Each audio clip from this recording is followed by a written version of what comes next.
Overture to Obliteration, written by L.A. Batt, narrated by Ian Pringle. Chapter 1. I'm dead. Well, not really. But with all that's happened since the system kicked in 10 months ago, turning our lives into some kind of messed up role-playing game, it's been easier to get through the day if I think I'm already worm food. As the old saying goes, the lower your expectations, the less you let down.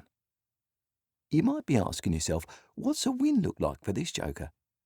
If I'm being honest, all I want before the final nap is to listen to some actual music again.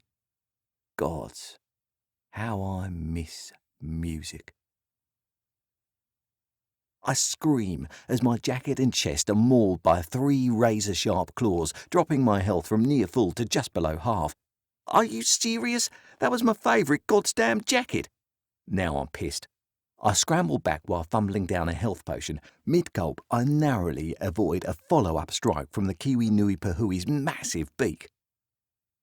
Oi, Nate, you all right? Jace, my remaining party member calls. I ignore him for the moment. Yeah, you look all right. I'll stay over here. Yell out if you die, Kay. Being a level 25 barkeep, he doesn't have any offensive skills, save a few melee moves he picked up from the shop for dealing with the odd roughneck. Honestly, he's only out here for the free XP, well that, and to act as a second pair of eyes while I hunt. Mother! I leap aside, dodging another leg attack. The wounds across my alabaster skin stretch, itching as the health potion does its trick. Fucking!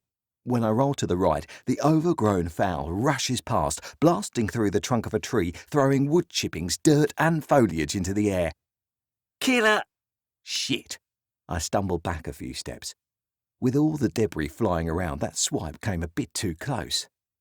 Kiwis! I finally find my moment and plant my feet. As the 𝗬𝗍𝗍𝗂𝗍𝒑 comes at me, I renew the activation for Warrior's Rage, temporarily boosting my strength by 4 and thrust the tip of my spear straight through its right eye and into the dino vampire bird's cranium. As the 𝗬𝗍𝗍𝒂𝒊𝒂𝗁 spasms, I hold fast, continuing to allow the adrenaline from the fight to bubble inside me. Finally, I see the glow of its remaining red eye go dark and feel its body go limp. These pricks have tricked me before, though, so I wait a touch longer to make sure it's did. A moment later, my attention disappears a touch as the system message I've been waiting for appears. Quest updated. Cull the bloody plunderers. Repeatable. Kill the roaming flocks of 𝗬𝗍𝗍𝒂𝒊𝒂𝗁 that have taken up residence in and around 𝗦𝘆𝘀𝗍𝗍𝗂𝗏 and the 𝗕𝗁𝘁𝗍𝒂𝒂𝒂𝒂𝒁. 𝗬𝗍𝗍𝗂𝒂𝒊𝒂𝒁 killed 14 of 20. Nice! 1 kill closer to those sweet, sweet quest completion experience points. After wriggling the spear free, I check the body for loot. Then I see them. They're exactly what I've been spending the last few months out here collecting. Booyah! I scream, jumping with joy. Oops! Remembering where I am, I crouch, listening for any signs of movement. How'd you go? You get them? Jace asks. Can we head back to town now? Taking a moment to calm down, I reply in a softer tone. Yeah, man, Oh, man. I laugh, still unable to believe my luck. This haul should actually tip me over my target. I do a few mental calculations while scrolling through the system logs, and a stupidly large grin forms on my face. Items acquired. 1 times 𝗬𝗍𝒂𝒊𝒂𝗁, 1 times 𝗬𝗍𝒂𝒊𝒂𝒁, 6 times 𝗬𝗍𝒂𝒊𝒂𝗁, 2 times gastrolith greenstone. The beaks and claws should make for decent trophies I can use to boost my attributes by using the trophy hunter skill. My last lot broke days ago, so these replacements will make things easier going forward. The real jewel, though? Well, I only started the day with the hopes of finding enough loot to push me a little closer to my savings goal. But now, thanks to these rare greenstones, I'll finally be able to afford an entry-level 𝗬𝗁𝒂𝒁𝒂𝒁 split-mind implant with the module titled Audio from Earth, the complete collection. The first device, that one's installed in your head. It allows you to store, play, and perfectly focus on two sources of sound at the same time. An elegant companion for a more bloodthirsty age. The second's a library of every piece of recorded audio the system was able to gather from our world. Yep, the add-on contains every single news report, podcast, secret phone recording, and piece of music from Earth's digital history. And I'm about to own it all. I found these beauties in the shop shortly after the 𝗏𝗏 turned up. The 𝗏𝗏, they're this weird-looking race of upright cat-humanoid creatures that rocked up and laid claim to my hometown of 𝗏𝗏𝗁𝗏, then gave us access to the shop. Well, it's not like they did that last part on purpose. Having a shop there just made what they were planning to do easier. Once they were done setting themselves up, they went around hiring anyone willing to work for food and a little security, then enslaved anyone who pissed them off.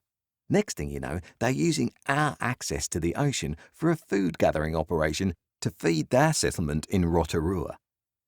A lot of people were ticked off about all this. Whatever. New world, new rules. That shit happened a week or so after the system took over our lives, and that's going on 10 months now. Since then, while everyone else has been buying up buildings around 𝗏𝗏𝗁𝗏 High School and the 𝗕𝗏𝗄𝗄𝗆, or trying to get what's left of their family out of slavery, saving for these two marvels has been my one and only driving force. The thought of being able to listen to my favourite bands again sends cascading waves of joy through me. Just once more before I die. After throwing the loot into my inventory, I close it and look at the cloud-filled sky. Pretty sure there's a few hours of light left. I look over at Jace. While the hunting's good, want to try a few more? A look of dread crosses his face. Besides, I say, flourishing a hand before pointing at him, I may have blown past my target, but we still need to eat. And you're coming up on a year in this hellhole with only the ability to slap around a drunk. We need to get you some decent combat skills. Come on, man. Everyone else has already headed back, and these level 50 zones freak me out. I only stayed because it's good XP when it's just us, but I sure as hell don't want to be around when the grown-ups of that flightless fucker turn up. Shuddering, he continues. I really don't want them following us back to town, bro. There's so few of us left. Last time one snuck by the guards, 6 people were killed in their sleep. But shriveled up like raisins, Nate, he says, emphasizing his point with his fingers. Their faces were all screwed up like they were in agony but couldn't do nothing. They didn't even get the chance to fight. I look back, still unconvinced, and he gives me a serious glare. You know they almost got hell. Okay, fine. Throwing my hands in the air, I groan loudly in annoyed resignation. Then, rounding on him, I thrust my finger in his face. But dinner's on you when we get back. Scoffing, he says, It's my bar. It's almost always my shout. Ha, I say, walking toward town. True that, but this time I've got an excuse. After a visit to the shop, I'll probably be stone broke. Didn't you just say? Besides, I grin mischievously, who's to say we won't run into something on the way? Chapter 2. Growing up in this retirement village of a town, I never thought I'd be here in my 30s, let alone be stuck here when shit went post-apocalyptic.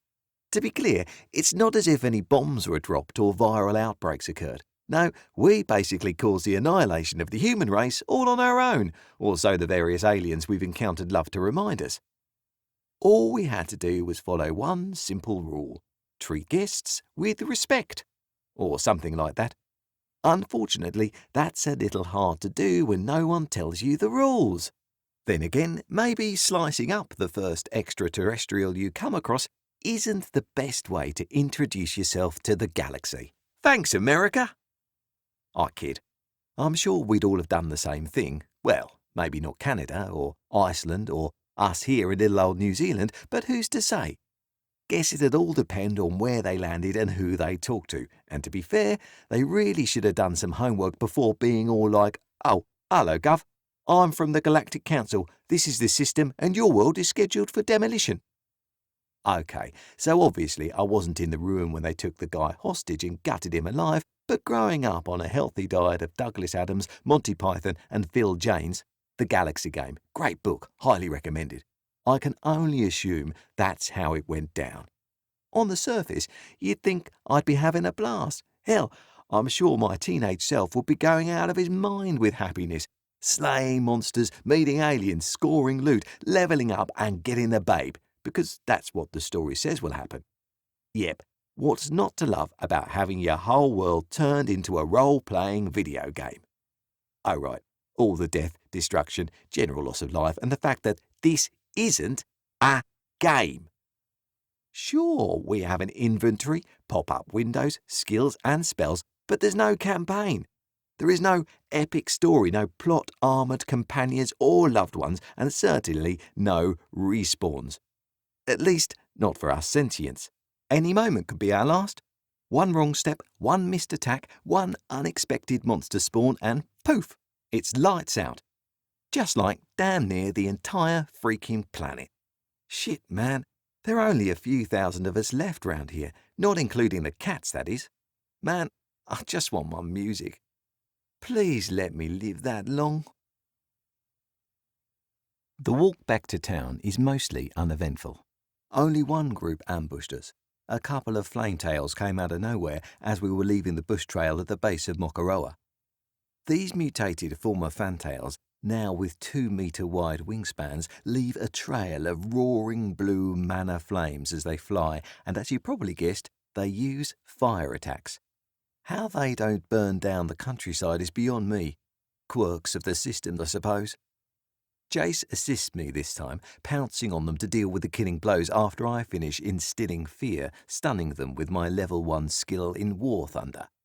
Downside to this final scuffle of the day, no decent loot. Plus side, the meat will still sell, so at least we managed to cover a light celebratory feast. We part ways at the War Memorial Hall. Hoping to get more bang for our buck, Jace wanted to try flogging the flametails off to the community hunters before making his way to the shop. Meanwhile, I wander along Commerce Street, heading for the central business district. Along the way, I pass several groups of people reeking of fish. They're workers coming from the makeshift factory down near the information centre, over where access to the shop was set up. My guess is that the 𝗓𝗏 set up their little operation there so they could get the packaged food into the shop quicker. Pretty smart of them to do that. Gave them plenty of automatic safe zones to fish from, and they only had to buy up a few of the buildings across the street to make their entire living area and workspace a monster-spawning free space. Rather than go directly to the shop, I head towards my place to freshen up and replace my torn clothes. Won't help me to look like a right mess in front of our alien overlords, especially when I live less than a 5-minute stroll away. As I walk, I get to thinking, now that I've got enough for the audio equipment, I wonder how much it would cost to repair my jacket, or better yet, upgrade it. I figure before I make any rash decisions, I best check my skill sheet to see what I'm working with. Status screen. Name, Nathaniel Atkinson. Class, 𝗂𝗍𝒂𝒕𝒊𝒂𝒕. Race, human, male. Level, 37. Titles, 𝗂𝗍𝒂𝒂𝒊𝒂𝒕. Health, 470. Stamina, 470. Mana, 320. Mana regeneration, 78 times per minute. Conditions, exhausted. Attributes, strength, 86. Agility, 51. Constitution, 47. Perception, 51. Intelligence, 32. Willpower, 83. Charisma, 22. Luck, 21. Class skills. Haka, level 1. Homia's Trap, level 1. 𝗕𝗂𝗄𝗏𝗁𝗏, level 1. Warrior's Rage, level 4. Tani's Sight, level 1. Trophy Hunter, level 1. Heart of the Warrior, level 1. Rehua's Light, level 1. Meteoric Strike, level 1. Additional skills and spells. Instantaneous Inventory. Maxed. So weird how the language jumps around. Today it's 𝗬𝗂𝗁𝗂𝗁, tomorrow it's vengeful warrior. Hell, some of them aren't even proper translations. Cool as it is, it's not like 𝗁𝗂 actually means war thunder. I really wish the system would make up its damn mind, if it even has one.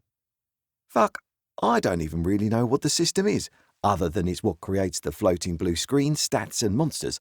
And don't get me started on that impossible "what is the system" quest. Been sitting in my quest log for months and hasn't progressed an inch. Looking through my stats, I could probably do with a few more offensive and movement skills, but for now, I feel pretty rounded. Honestly, I'd rather not spend my credits on them at the moment. Picking up the instantaneous inventory was painful enough on my wallet. Thankfully, it was totally worth it, what with the number of weapons I go through during an average day of fighting, summoning items from the inventory with only a thought, and being able to quickly collect loot without having to open system windows every time really does improve my ability to kill things.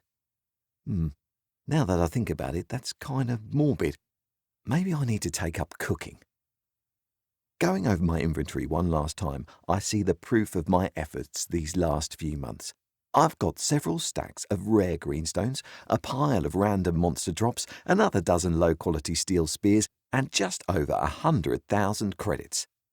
It feels nice to know that I'm so close to completing my goal. Guess I'll have to come up with a new one.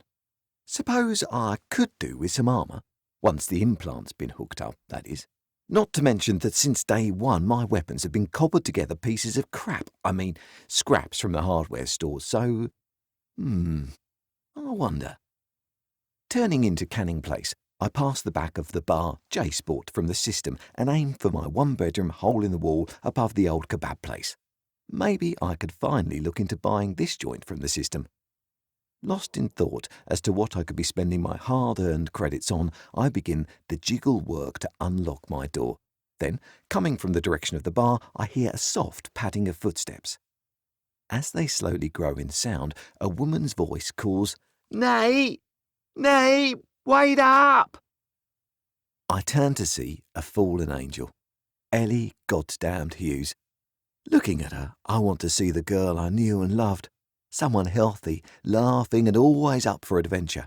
I remember her curly brown hair flowing in the wind, one hand clamping down a floppy, wide-brimmed sun hat as she catches the hem of her dress with her other, all while dancing among the shallow waves. I want to see that, but all those memories are shattered the moment I lay eyes on her. Her hair looks like a bird's nest. Sunken eyes, pale skin, and loose-hanging clothes scream of someone throwing away their chance at a new life. It completely baffles me. You have to be seriously dedicated to look that bad in a world where most issues disappear in less time than it takes to cook a pizza.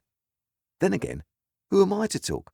At least she's doing what she enjoys while working on her accidental suicide. Walking inside, I say over my shoulder, "Go away, Ellie. We're done. You messed up. I want nothing to do with you. Goodbye." I'm too slow, and she manages to sneak an arm in before I get the door closed. "Wait, please.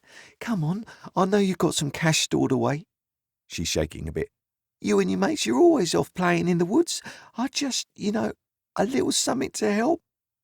She looks at me, makeup running and bags under her eyes showing clearly desperation written all over her face.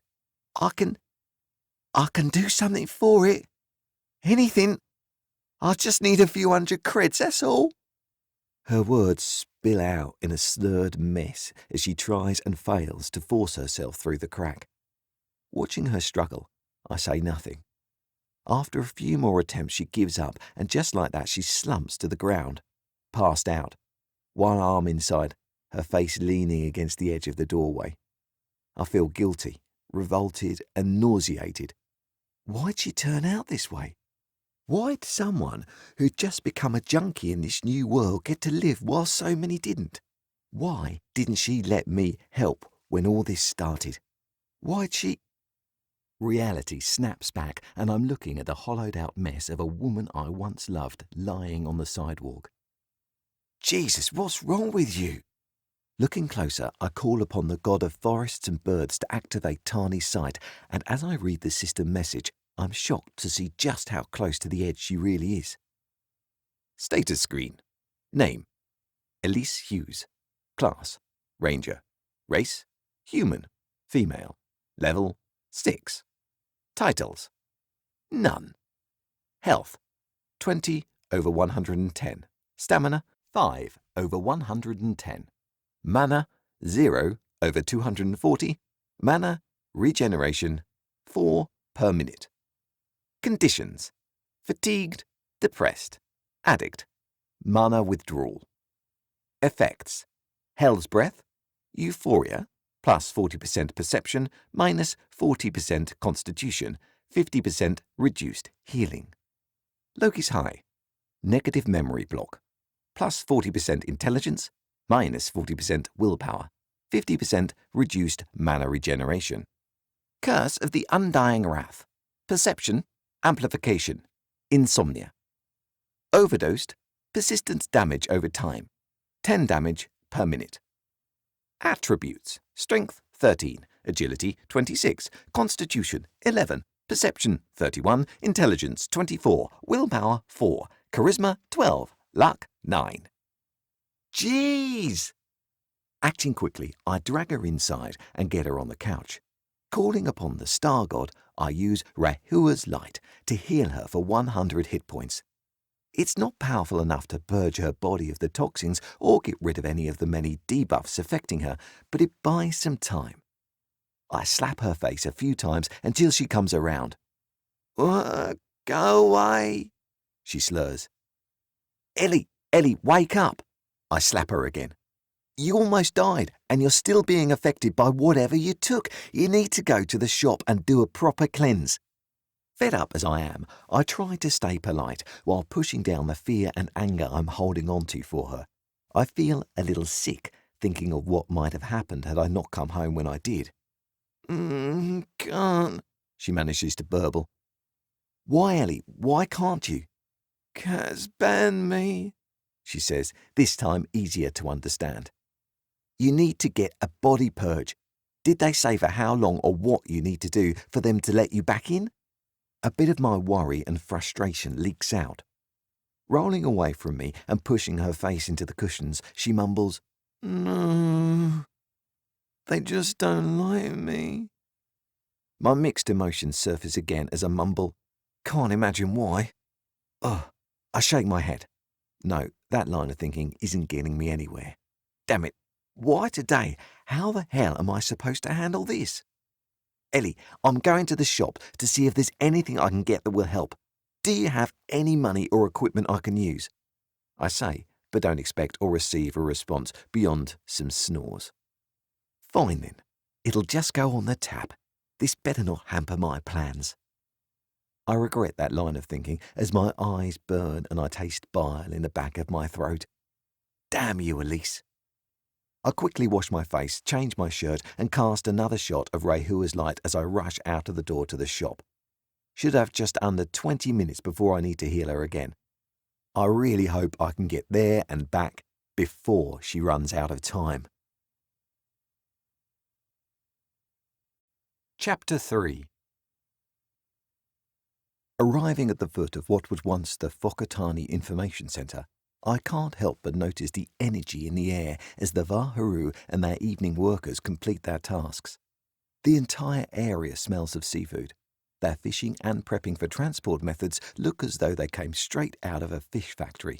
Then again, considering they remodelled the old pathways to suit that purpose, the comparison is more than apt. While I race up the stairs, I take a second to appreciate that the mud and debris that constantly filled our river is gone, leaving behind a crystal-clear thing of beauty. It's brimming with so much life that the Vaharu barely ever take their reinforced, system-registered boats out to tackle the larger sea life. Although, when I think about it, I suppose they'd rarely want to, what with the dungeon world mutations not only affecting the land creatures, but also those in the water. Seriously, who knows what kind of creatures are waiting just off the coast? As I pass through the info centre's doorway, I vanish from the real world and find myself transported into a fancy retail setting. Luxurious couches and coffee tables make a pathway to the counter. The walls are lined with opulent shelving and lights pointing perfectly at a selection of equipment, armour, vehicles, and more that's far outside my price range. Making my way toward the empty counter, I notice today's attendant float out from the rear entrance. It's a creature I've had pleasant enough dealings with in the past. The best way I can describe it is that it looks like a messed-up turtle that has the tail and fins of a shark wearing the top portion of a three-piece suit. I've always thought of it as a 𝗕₂ Never asked or scanned to see what race it is, as I figured it might notice, and it may come across as rude. Seeing as I'm in a hurry, I see no reason to indulge that line of thinking. "Hi," I say, before the assistant gets a word in. "I have some really stunning bits and pieces for you today, and I'd love to see what you have in the way of a body cleanser, skills, or items like that I can take with me as a gift for a friend." My. The 𝗕₂'s beak snaps open and closed, its voice sounding like someone chewing on a mouthful of gravel. Don't we appear to be in a rush today? Must be a hell of a catch to have you waiting to spend so quickly on something so special. The fiendish salesman has seen straight through me. Today just isn't my day. Flustered, I cough lightly while waving, "Shh, me? In a rush?" In an attempt to gather myself, I gesture with enthusiasm. No rush. Just excited to get these beautiful gems off my hand and into your gorgeous fins. Flattery will get you everywhere, Mr. Atkinson, it coolly replies as it floats a little closer. Now, let's see what it is that you think would suit me and mine so well.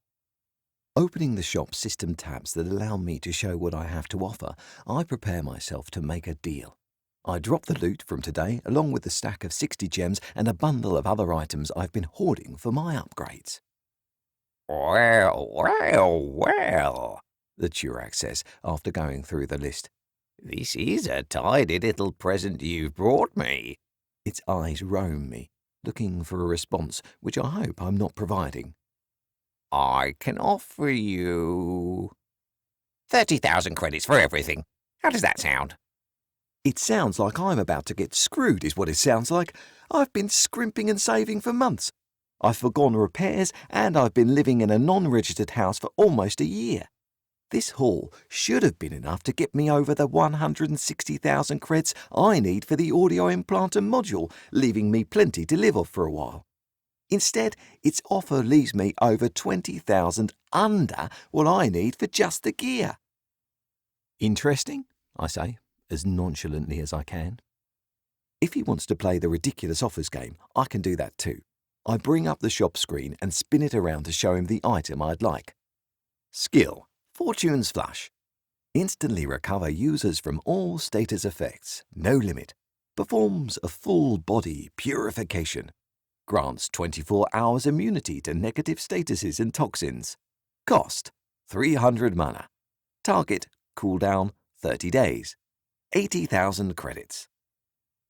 I was thinking more along the lines of the Fortune's Flush skill plus 60,000 credits. That should make us both incredibly happy.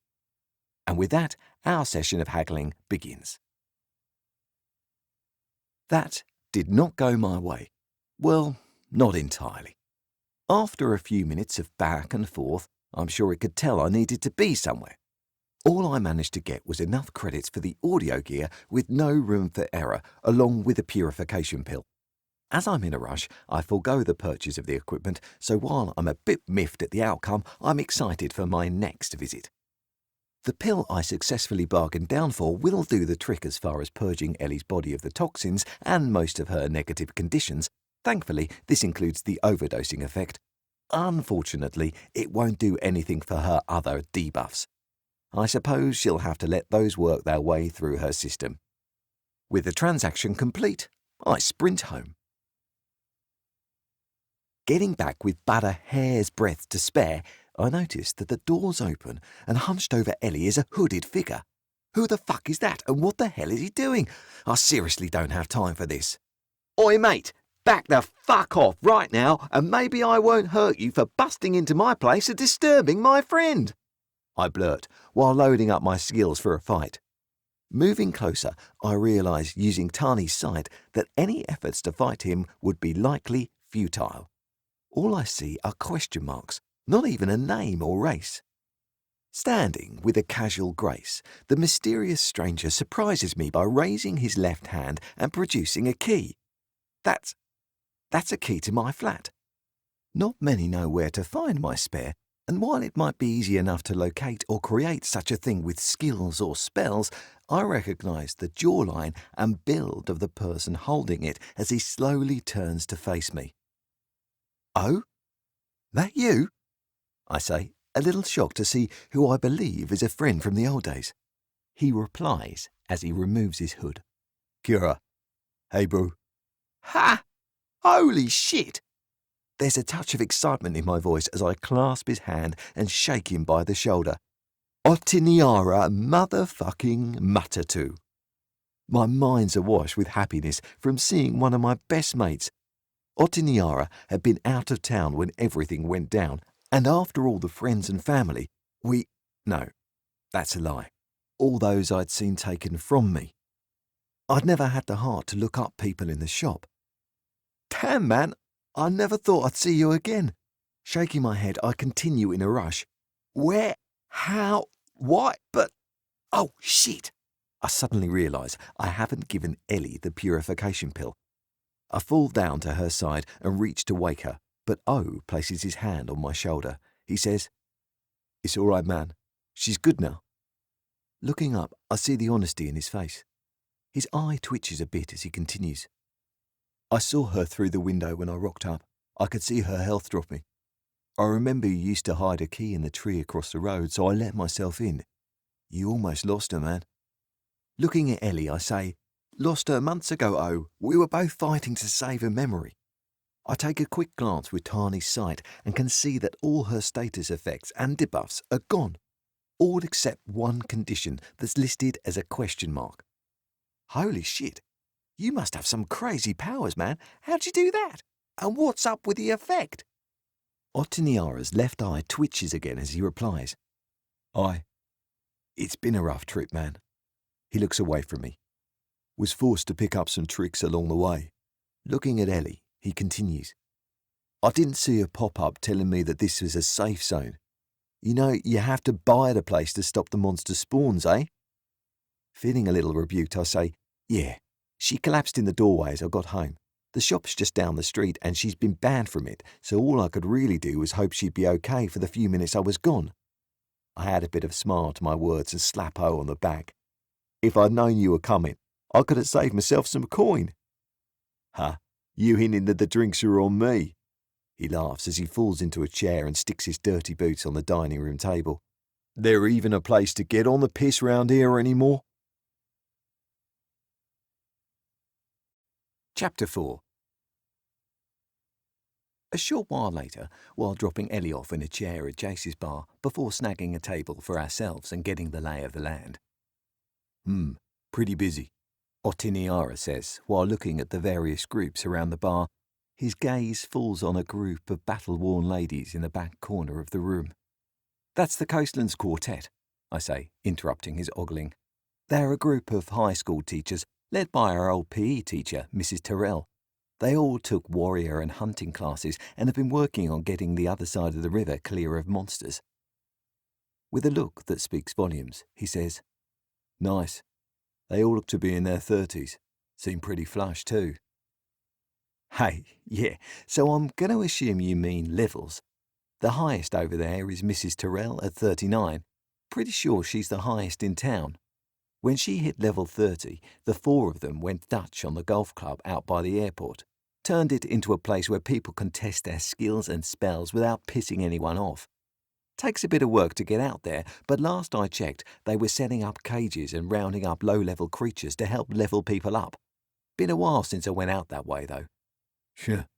He shifts his focus to the bar, then over to the pool table. "Didn't this place used to be called the Courthouse?" I notice his eye twitch again as he checks out the state of the game. Half watching the game, half looking for a staff member, I say, "That was before the entrance was knocked down by some sea creature that stormed through town early on." I catch the waitress's eye and smile while indicating that we want a few drinks. After Jace bought and finished doing up the place, he christened it the pub.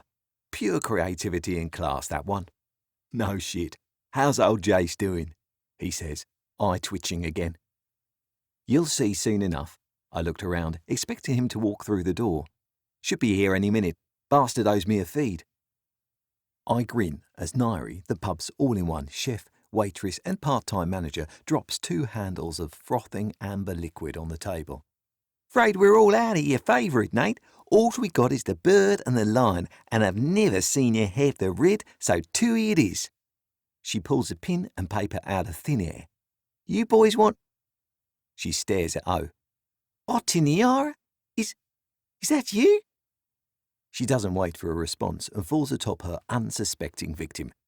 Wrapping him in a tight hug, she softly sobs. I didn't think I'd ever see you again. And after your sister, oh God, your sister, I'm so sorry. I'm sorry." Then she grips him tighter and quietly cries. Hugging her back, he says in a soft tone, Hey now, 𝗕𝗁𝒃𝒃𝗁. It's all good. I found out a while back, but cheers for saying it." Slowly releasing himself, he places a hand on her forearm, smiles, and looks her in the eyes. "It's good to see you, 𝗫𝗁." Interrupting their moment, I cough. "Well, looks like you might be a popular one tonight." I get a half-hearted glare from both of them. "Ha! Well, we're just about to do a bit of a catch-up. Did you want to join us?" "Can't. Jace hasn't turned up yet, and when he does, he'll probably be clowning around with you two." "Yeah, sounds about right." I cross my arms in a mockingly serious manner while nodding. Then looking at her, I throw on a sly grin. "Well, if you aren't joining us for a powwow, could you find it in your heart to bring us over a few bowls of hot chips and a couple of burgers each? Maybe something for the comatose one over there too?" I indicate Ellie. "It's been a long day. I'm starving, and no doubt she'll need something when she wakes up." 𝗫𝗁 looks slightly concerned as she looks from us to Ellie. Then she also crosses her arms, but in a more serious manner. "And how exactly are you paying for this?" Jace said, "No, not tonight, you cheapskate." She slams a palm on the table. "Not without Jace here to back you up." "Ah, come on, 𝗫𝗁. It's O's return party and Ellie almost died." "I'll sort Elise out when she wakes up." Smiling at 𝗕𝗁𝒊𝒂𝒂𝒃, she says, "Oh, your meal's on the house." A heartbeat longer than necessary later, her stare turns to daggers as it falls on me. "You, I want to see art creds before I leave the table." I place my hand over my chest. "𝗫𝗁, you wound me. Whatever gave you—" "No," she says, one hand on her waist and the other hovering inches from my face. "Credits now." Then she flips her hand over, palm side up. I show her my best puppy dog eyes before caving with a sigh and summoning enough for the meal, dropping it in her hand. "Fine, here's—" "And the drinks." Her hardened eyes don't break contact with me, and she emanates an aura of heat. I drop a few more credits. "You'll have me sleeping on the streets at this rate." Sliding the credits into her inventory and jotting down the order, she says, "Might as well already be on them. Hell, they're probably safer than that hovel you call a flat. You bought it yet?" This time, O chimes in. "No, he hasn't. Was giving him grief about it when I turned up this arvo. Was hoping to ask him about it now." "Well then," she says as she magics the pad away and turns to leave, "suppose I'll leave you two to have a bit of a chat. Back in a bit with your Kai." She walks off, giving us a wave over her shoulder before slowing a touch and doing a half turn, giving O a warm smile and glaring at me. "Salt of the earth, that one. Perfect partner for Jace," I say, glancing at O. "Business partner." "Ha! As if that's ever stopped you." Then I turn to him with a deadpan face. "But seriously, please don't fuck this up. I like eating here, and she'll take it out on me if you hurt her." "As if I would," he says, smirking. Then he shrugs as he gets comfortable. "So anyway, I know it's been the end of the world and all that, but what's the deal with you and Ellie? Weren't you two like a thing? And what's with your class? What made you choose and marry one? And why don't you own your own place yet? And while I admit the title Pyro-Rational is pretty cool, why on earth are you known as the eater of war parties? Hold up, I counter. How the hell did you get back here in one piece? Weren't you in Auckland? And why can't I read your class or stats? And what's up with that badass healing spell? Yeah, nah, man, he says, left eye twitching hard as he shakes a hand. Kaitua, eater of war parties. Explain. Okay, but you mind if we have our feed first? I'd rather not go into detail on an empty stomach. Probably won't be able to eat afterward. Fair enough. He looks at the pool table. Table's free. Want a game while we wait? Sure. Chapter 5. 3 games of pool, half a dozen drinks and a table of food later, we've got a few more beers in front of us and I'm about to start my story. I blurt, "Hey, Nay, what's up with the drinks tonight? I'm actually starting to feel it." "New skill," she screams across the room. "Called lightweight. Reduces resists on people I serve my drinks to. Basically lets you get drunk easier." A few people cheer, causing a chain reaction across the pub. "Nice!" I call back over the racket before emptying my drink, then sliding the empty glass upside down across the table. Picking up another, I turn to O. "You grow up thinking that when the zombie outbreak happens, you'll be ready. You know, like, out of everyone you know, you're the one with a plan. You drop what you're doing and race to the hardware store, pick up everything you need to survive. Then once the place is all boarded up, you make your way over to the supermarket for supplies, or something like that. Turns out that when the world fell apart, I was fast asleep." I can see a smirk appearing on O's face. "Oi, don't look at me like that. It was like 2 a.m. I totally missed the initial notice and almost slept through the entire prep hour." "Fuck," he says. "Fuck's right. So what'd I do when I woke up with a glowing blue square flashing in my face? Same as most other people, I guess. Stopped thinking and freaked out. Nothing was working. Computers wouldn't turn on and I couldn't call my family, so I decided to run across town to my granddad's place." I shift in my seat, then look down into the mug of beer I'm grasping tightly with both hands. Looking back, I suppose that was a good, wholesome, family-first thing to do. Got to make sure they're all right before taking care of yourself. But I seriously wish I'd thought a bit more before rushing out the door at 2:45. "Yeah, that was pretty stupid," O says, mid-eye twitch. "But what about your class? Why'd you choose 𝗂𝗂𝗂𝗂𝗂𝗂𝗂? What's it do?" "I'll get to that soon enough," I say, a little annoyed that he isn't letting me just tell the tale. Anyway, so the streets were pitch black and it was hosing down. A few drunks were stumbling around outside the quarterhouse and the homeless guy who lives under the rock tried to ask me about what was going on. I didn't care. I just ran. I had to make sure my pop was okay. "Your pop? You mean your granddad?" he asks, as if he's never called a person by 2 names. "Huh?" I say, a little surprised. "Oh yeah, I call him both, so sue me. Mind if I get back to the story?" "Sure," he says with a shrug. "Just making sure." I take a moment to down some liquid. "Honestly," I say as I wipe my mouth, "I should be dead. Idiot that I am, I turned up without any kind of weapon. Didn't even think to stop and mite a 10 as I ran past. Oh, and in case you hadn't realised yet, I hadn't spent any time looking over my class options, so I didn't even have any skills." "Hold up," says O, shaking his head in disbelief.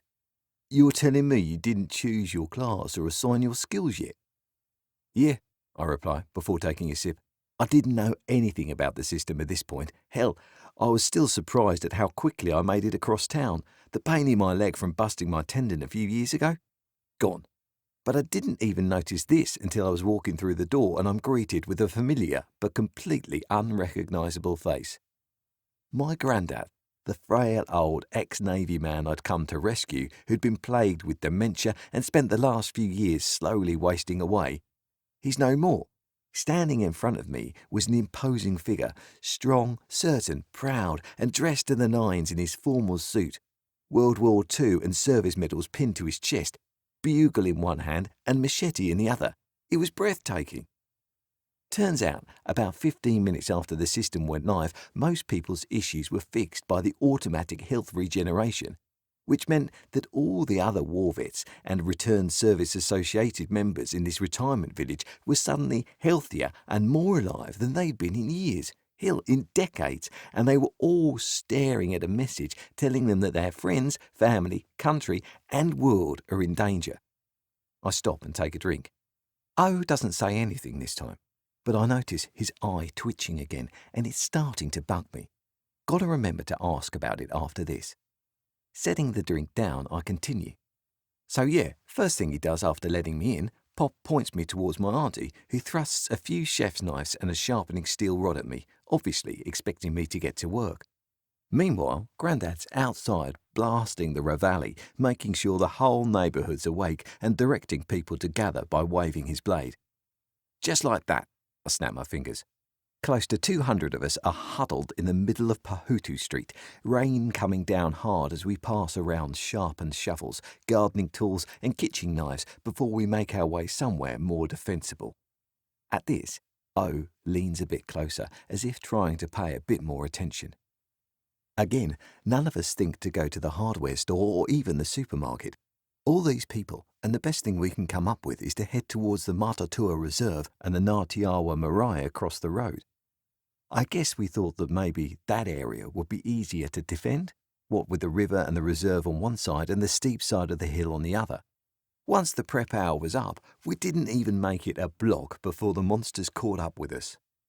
Memories of the night caused me to shrink into my chair a touch. It was like some kind of horror movie.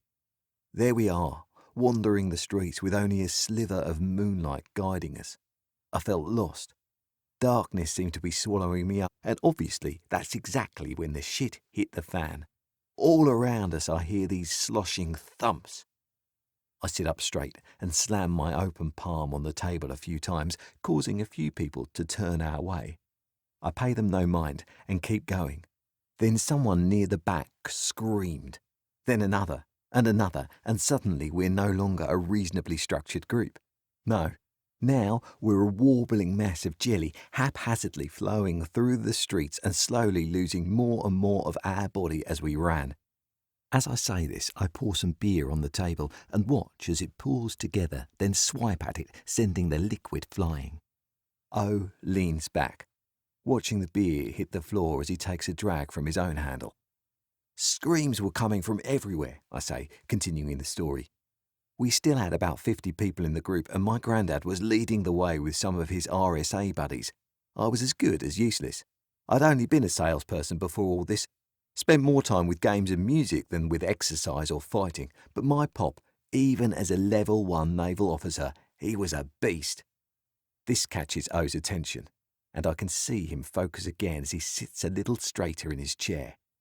My guess is he had that class offered because he was a chief petty officer when he left the Navy. Whatever the reason, he was leagues ahead of pretty much everyone. Wouldn't find this out until later, but it turns out we were basically guppies swimming in a pool of frogs. Most of the town started as a level 10 zone, so while that's pretty low, it was a freaking mountain when we were just starting out. Yet there he was, this man who never bragged about his time in the service, who'd take me out fishing, who taught me the need of a soft touch when playing pool, and who I'd been forced to spend the last few years watching lose his memories and motor skills. There he was in front, leading the way and carving up every last mutated 𝗦𝘅, centipede and goblin he came across. He's the one who got us to the Marae. He's the one who coordinated with the 𝗕𝗕𝗓𝗓𝗓 members held up there. He's the one who organised building the fences and defensive structure around the area. He's the one who saved not only me and my aunt, but hundreds more that night. And he's the one who got stronger as he kept going, time after time, into the miserable night to look for more people to herd back.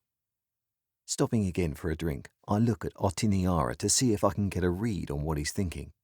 He's definitely paying attention, but all I really get is a slight twitch of his eye as he too takes a drink. Weird. I guess I was expecting him to have more to say. Putting my drink down, I get back to the story. So the sorry sight I was. My main contribution that first day was to help fend off waves of massive crabs land-walking jellyfish-like creatures and a horde of ants, all while successfully looking like a drowned rat guarding our makeshift gates. I may not have been a hero, but me and the guys at the gates fought all night with no time to rest or look at our stats, all while more and more people were brought into the fenced-off area. I tell you what, though, the moments when we were standing there at the gates of the 𝗦𝘆𝘀𝗵𝗵𝗁 fighting side by side with my granddad, I never loved him more or been more proud of him. I stop again, this time to take a breath. The noise of the bar bounces off me as I reflect on that day and wipe my reddening eyes.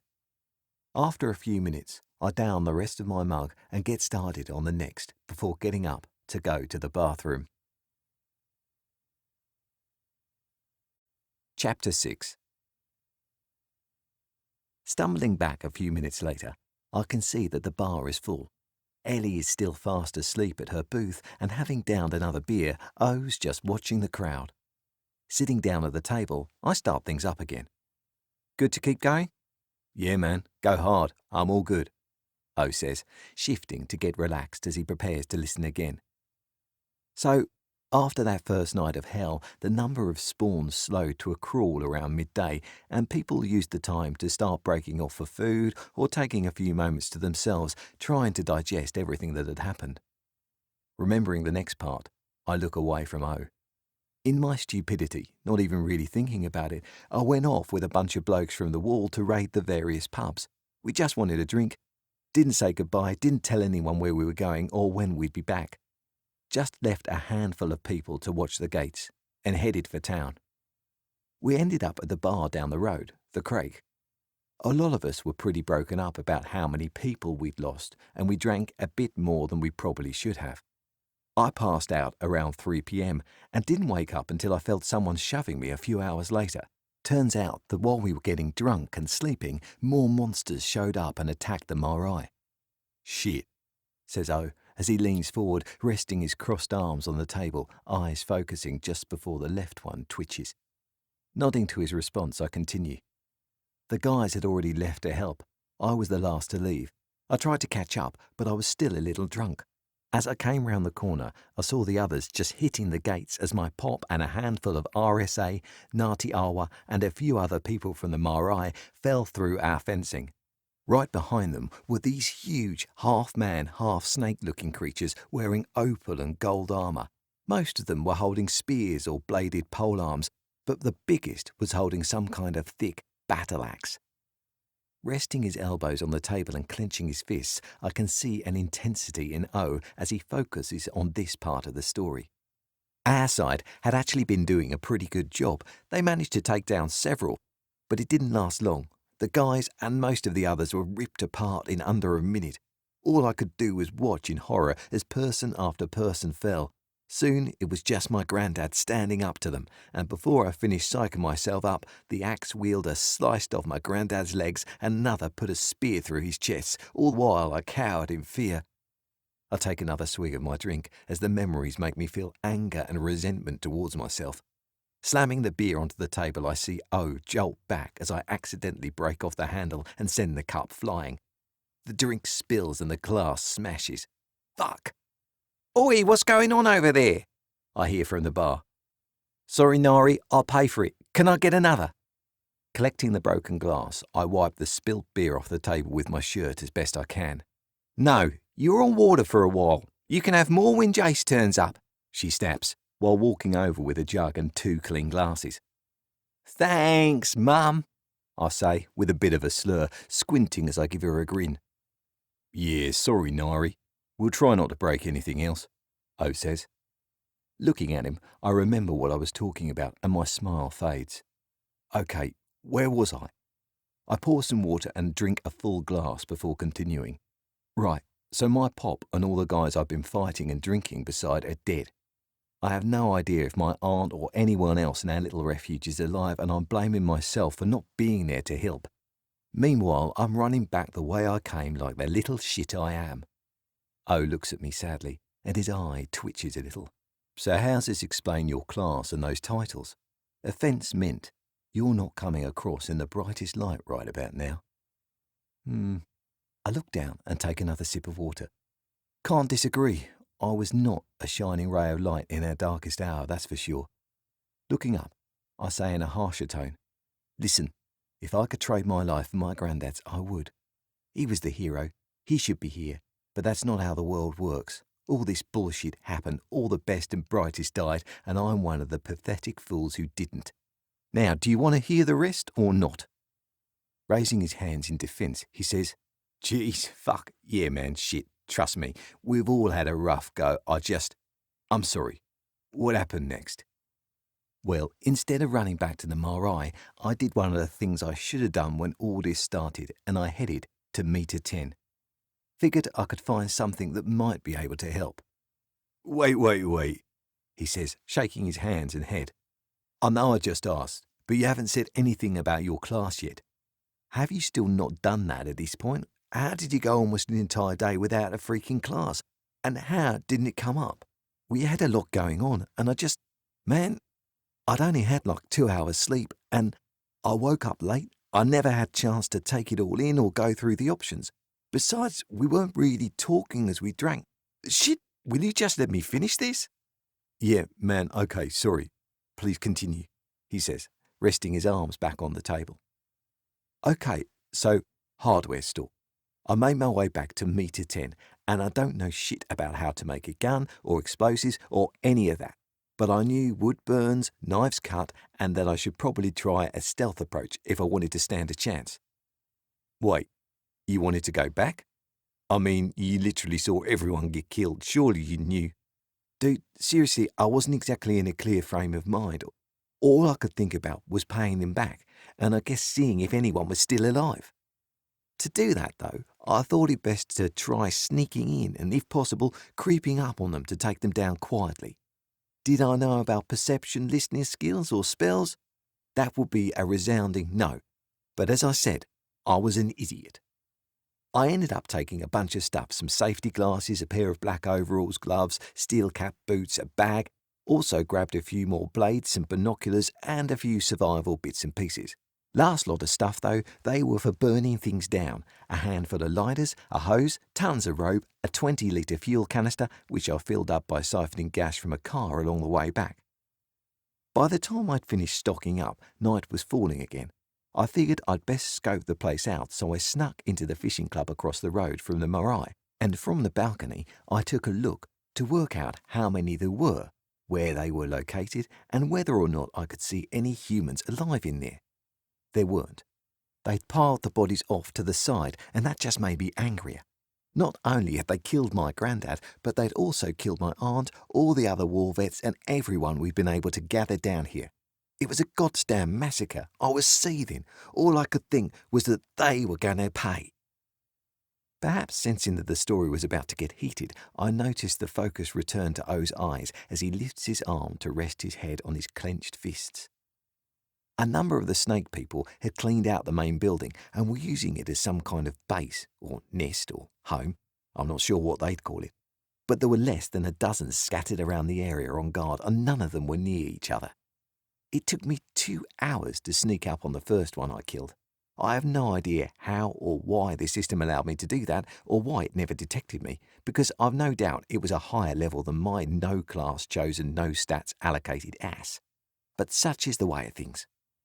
I see O move as though he wants to ask something, but he closes his mouth and nods for me to continue. While I finally managed to get behind it, I heard its light breathing, saw its scale shifting, expanding and contracting as it breathed. It was surprisingly easy to slide a blade into its unsuspecting mouth to stop it from making a noise and use a second to slit its throat. There must have been some kind of sneak bonuses applied, because since then I've rarely had a simple kill. I look down at this point and take another drink of water. All in all, it took until around 4 a.m. to take out each of the guards. In all that time, no one from inside had come out. I made my way around the outside of the building as quietly as I could, closing all the windows and tying the doors shut. After pouring gasoline around the building, I lit the place on fire and made a bonfire out front. Remembering all this causes my chest to tighten for a moment, and I stop to collect myself before taking a deep breath and continuing. Eyes wide, knuckles white, and jaw clenched, I can see O has his full attention on me now, and can tell he knows I'm about to get to the part of the story he seems to be most interested in. As I waited, I cooked the meat of some of the snakes. I hadn't eaten anything since the evening before everything started. I thought they were just monsters and, well, to be honest, I wasn't really thinking about it. In hindsight, I guess I just saw them as massive snakes, and to me, snakes are edible, so surely I should be able to eat this meat if I cooked it well enough. Sitting there in the early morning of the second day of our integration into the system, eating snake monster meat, waiting and watching for anything to rush outside from the now fully engulfed building, I heard the cries coming from inside. Then the banging of the doors as whoever was inside tried to escape. Smoke billowed out of the broken windows and holes that formed in the roof and walls. Ashamed and angry, I look away. I just sat there, chewing, blade in one hand, a fistful of charred meat in the other. I watched the fire until the last screams died out. Looking back and shifting in my seat to get a bit more comfortable, I say, that's when I finally took notice of the noise coming from the system. Apparently, I'd been receiving messages and notifications the entire time, and only now did the system deem it necessary to force me to open them. So I did. One of the notifications told me I'd gained 2 new titles for worthy acts. The first was 𝗁𝗂𝗁𝗃, and the message read, hold on a sec, I'll bring up the title itself. Opening the title's system window, I brought up the Eater of War Parties title and read its description. 𝗁𝗂𝗁𝗃. Not many have what it takes to slay and kill an entire war party of sentient beings many times your level, but you're the exception to the rule. Not only did you single-handedly wipe them out, but you dined on their flesh as you watched their women and children suffocate and burn to death. You are a ruthless one, aren't you? Gain 15% increase to damage against all sentient creatures you consume the flesh of. Reputation changed with select groups. Opening the second title, I read that one too. Pyrational. Some love the smell of fire and are obsessed with watching the world burn, but not you.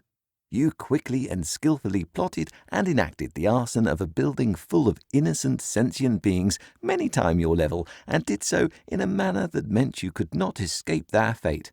With a mind as logical as yours, no one could mistake you for a maniac. Gain 30% increase to fire affinity. Reputation changed with select groups. Otiniara stared at me with a look of not quite horror or disgust, but certainly pity. Innocence. Women and children. Fuck, man, those are some twisted titles. Yeah, they are. It wasn't a good night. I can't say for certain I would have let them go had I known they were sentient beings, who, by the way, it turns out are called volatilarians. I mean, come on, they just killed hundreds of people, one of the worst days in human history, and here they were, sleeping in our beds while the world was being taken over by aliens and monsters. Although I can definitely tell you that very little of that meat stayed in my stomach after I read those titles. Taking another full glass of water, I have to steady myself as I feel nauseated remembering that night. Watching me with a subtle twitch in one of his eyes, O says, I'll bet. I guess that kind of explains how you got the 𝗂𝗂𝗁𝗃 class too? Pretty much. 𝗂𝗂𝗁𝗃, the vengeful warrior, the assistant informed me that after completing a hidden quest, one of the rewards was the ability to choose this as a unique class. Well, choose isn't exactly the right word. The system assigned me the class, seeing as I had yet to choose one, and considering I'd spent the last day and a bit killing or helping to kill creatures with actual levels, all those experience points instantly shot me up to level 10. And the loot? Asked O. From the snake people? Yeah. After allocating my skill points and reading what information I could, I went around and looted everything. But seeing as how I didn't exactly have anywhere to sell it, and that the weapons and armour didn't suit me or my stats at the time, I simply stored most of it in my flat until the 𝗓𝗁 turned up and gave us access to the shop. That's how I got to thinking that I'd be able to afford the gear I want, which is also why I haven't turned my place into a safe zone yet. Oh yeah, what's this gear that has you so excited that you can't be bothered with personal safety? Music. Huh? Music, I say again, giving him the simplest and most straightforward answer possible. First is an implant, then a module with all of humanity's music on it. The implant is only a basic model, but together they're still going to cost a small fortune, and they are what I've been saving for. I give him a smile. Pretty sure that answers all your questions. How about you answering mine? Huh? Right. He shifts from side to side in his chair. What about Ellie? What about her? I say, slouching in my chair and crossing my arms, not wanting to get into it. Come on, man, what's up? You two were good together. Until we weren't, I humph. Not everyone adapted to the system, or they're still adapting, whatever. You sure that's all? Feels like there's more to it than that, he says with a cocky expression. Yeah, months more, I retort, with a touch of anger as I sit up straight. But fine. Short answer is we met up the day after everything went down at the 𝗦𝘁𝗍. She'd hidden with a group over at the 𝗬𝗏𝗏𝗂𝒏 soccer club. They barred the doors, frantically killed a few things that managed to spawn inside, and hadn't left. Things were as fine as they could be for the first month, but I could tell she was becoming more and more depressed. She refused to come out and level up, and she hung out more and more with the freeloaders at the high school. Then, while I was on a trip to 𝗕𝘄𝗁𝒃𝒃 to look for survivors, she got hooked on some shop-bought but locally duplicated drugs and cheated on me with her dealer when she ran out of credits. Damn, says O. Yeah, I found out, but not before trying to help her get off them. She wouldn't, or maybe couldn't listen, which is odd, considering the perception increase they gave her, but whatever. We got in a fight. She told me she'd fucked her dealer friend, who, by the way, had genetically altered herself via the shop, turning from a her to a him, and I broke it off. Seeing her on my doorstep today, which was less than half an hour before you saw her, was the first time I'd really talked to her in probably 6 months. And now, can we please move on? I say, as I shrink back into my seat. Fuck, man. That's rough. Gotta say, though, didn't know the shop could do that. Think there's still a chance for you two? I mean, she is technically completely clean now. So, A, neither did I, but where there's a will, there's a way, I guess, and B, not likely. I've zero doubt she'll be back on them the second she wakes up, especially if all it takes is a booty call with her new boyfriend, and I doubt she cares enough to want to, so fuck her. From behind me, I hear the scuffing of a chair. As I turn, I see Ellie's hair as she runs out of the door of the pub. Well, that's just great. Couldn't have warned me she was awake, I ask. Didn't want to ruin the surprise if you thought there was a chance. Although, I guess there isn't, so... He shrugs and winces. Plus side, your guess was mostly right. Fuck you. I take another drink of water. Well, she's gone now, so if she comes back, she comes back. I'm not chasing after her, not tonight, and I don't feel like it's my job to. We fixed her. I spent my hard-earned money on her cure, which you so kindly made redundant, and I have no obligation to her. If she wants to come back, she's the one who'll have to come crawling on her hands and knees with words made out of pure goddamn gold. I finally turn back to O. Oh, okay. Now you. Quit dodging the questions. I laid my hand on the table. It's your turn. Okay, fair enough. But let's get a few more drinks. My shout this time. Chapter 7. Getting ready to tell his tale, O stretches as he rolls his shoulders and takes a swig of beer. Right, so you know I was up in Orcs, eh? See, I'd been running with this lot working out of TAPAC, the Auckland Performing Arts Centre. We've been doing this vampire rock cabaret, and the shows usually ran till about 2:30, meaning we didn't usually get out there till 3. So when the system happened, I was on stage in the middle of pretending to suck the blood out of one of the guests as one of our final acts. All of a sudden, everyone's freaking out because of these floating blue system messages. I had a few solid options, but ended up choosing the class Creative Conjurer. I literally got to fight with the power of music and art. That's fucking awesome, I say, as I excitedly sit up straight. Do you have to use actual instruments, or are they made magically, or what? Actual, he says, as he scratches his head. It's more like I can channel magic through the instruments and art, but because I can sing, my vocal cords count as a weapon, so I'm rarely without one, especially with the auto-regen. Nice, I say, nodding in affirmation before having a sip of beer. Yeah, but that's not the story. Turns out working across from the zoo when a ton of mana is dumped on the world isn't such a good thing. As soon as that first hour was up, we were swarmed by tons of rapidly evolved animals from Auckland Zoo. Fuck, I say as I cough on the beer I just swallowed. Not yet. See, most of the animals that came our way were under some kind of mind control spell. At first, we thought they were just swarming monsters, but then someone worked out how to read basic stats and conditions of monsters, and we found out they were being controlled. Then it turned into a game of Where's Waldo, with Waldo being the person or creature pulling their strings. Fun fact, O says, pointing a finger at me. Being a magic user who attacks the mind, I actually have fairly decent resistance to mental magic. No shit, me too, I say, puffing my chest out in surprise. Something to do with my anger and sense of vengeance being too powerful for most mind attacks, so I get like 50% resistance or something.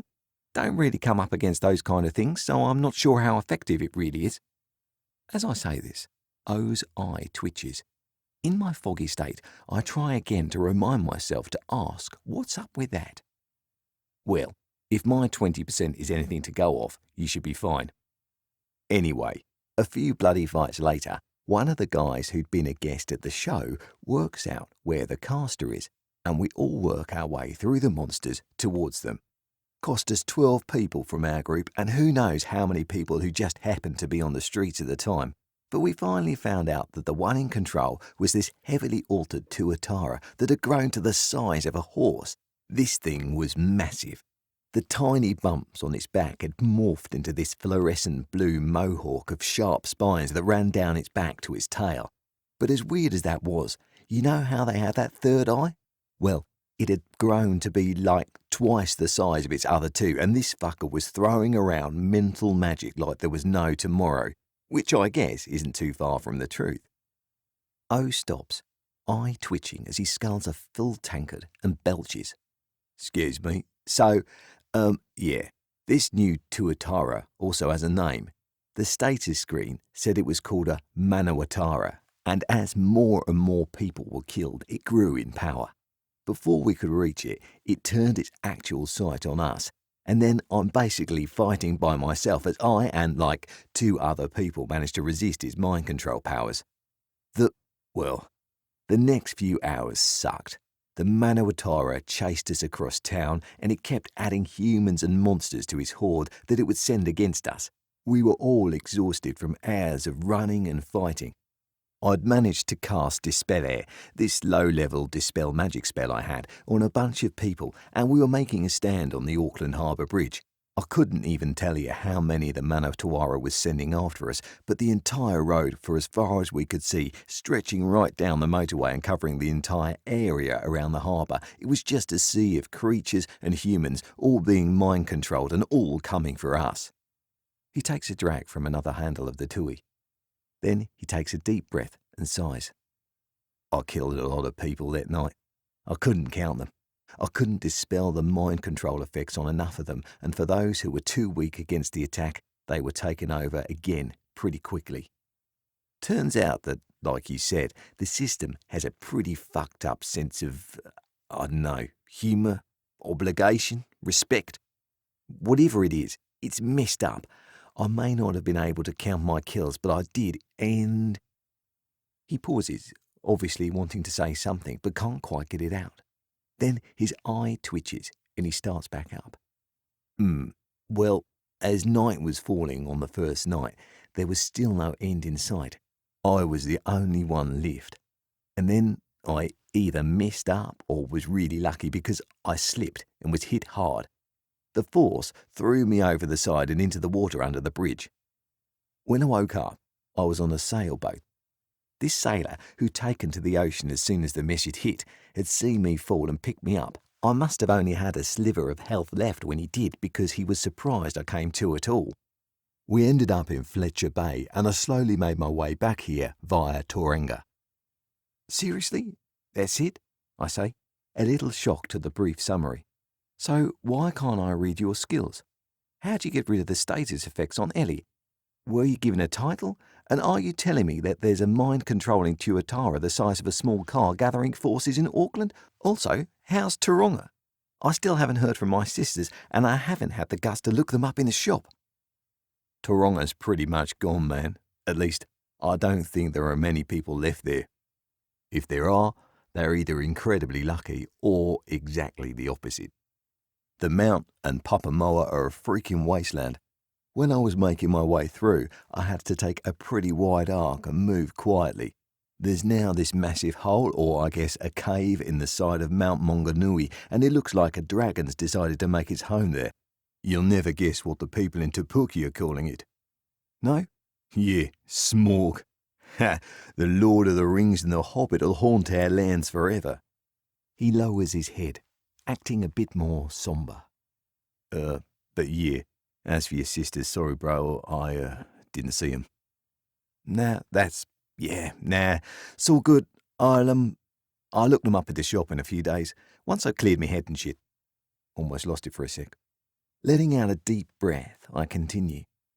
But yeah, the news of monsters with mind control powers and that there's a dragon within 100 k's of here is pretty terrifying, although I am a little surprised it didn't take up residence in Mount Ruapehu. Wasn't that used as a lonely mountain? True that, but I guess they don't like living in active volcanoes. Yeah, I can see that. So, your class in the spiel? Did you use that 𝗕spell something to fix Ellie? Pretty much. I have 𝗕spell, and when I use it alongside another spell, Golden Harmony, while having unrestrained grandeur cast, I can pretty much cure a target of any negative status effect. At least, anything I've come across that's under the advanced class skill in rank. Advanced? Can't have seen many high-level basics, let alone in advanced in New Zealand. What the hell level are you? Because there's no way you're an... Yeah, nah, still basic, still a creative conjurer, but not for much longer.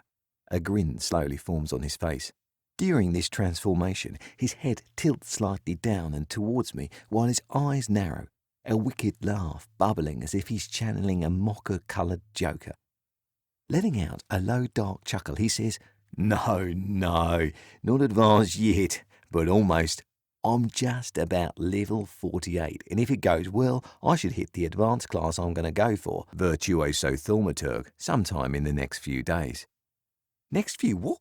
Holy fucking shit on a stick, what the fucking fuck? How the fuck?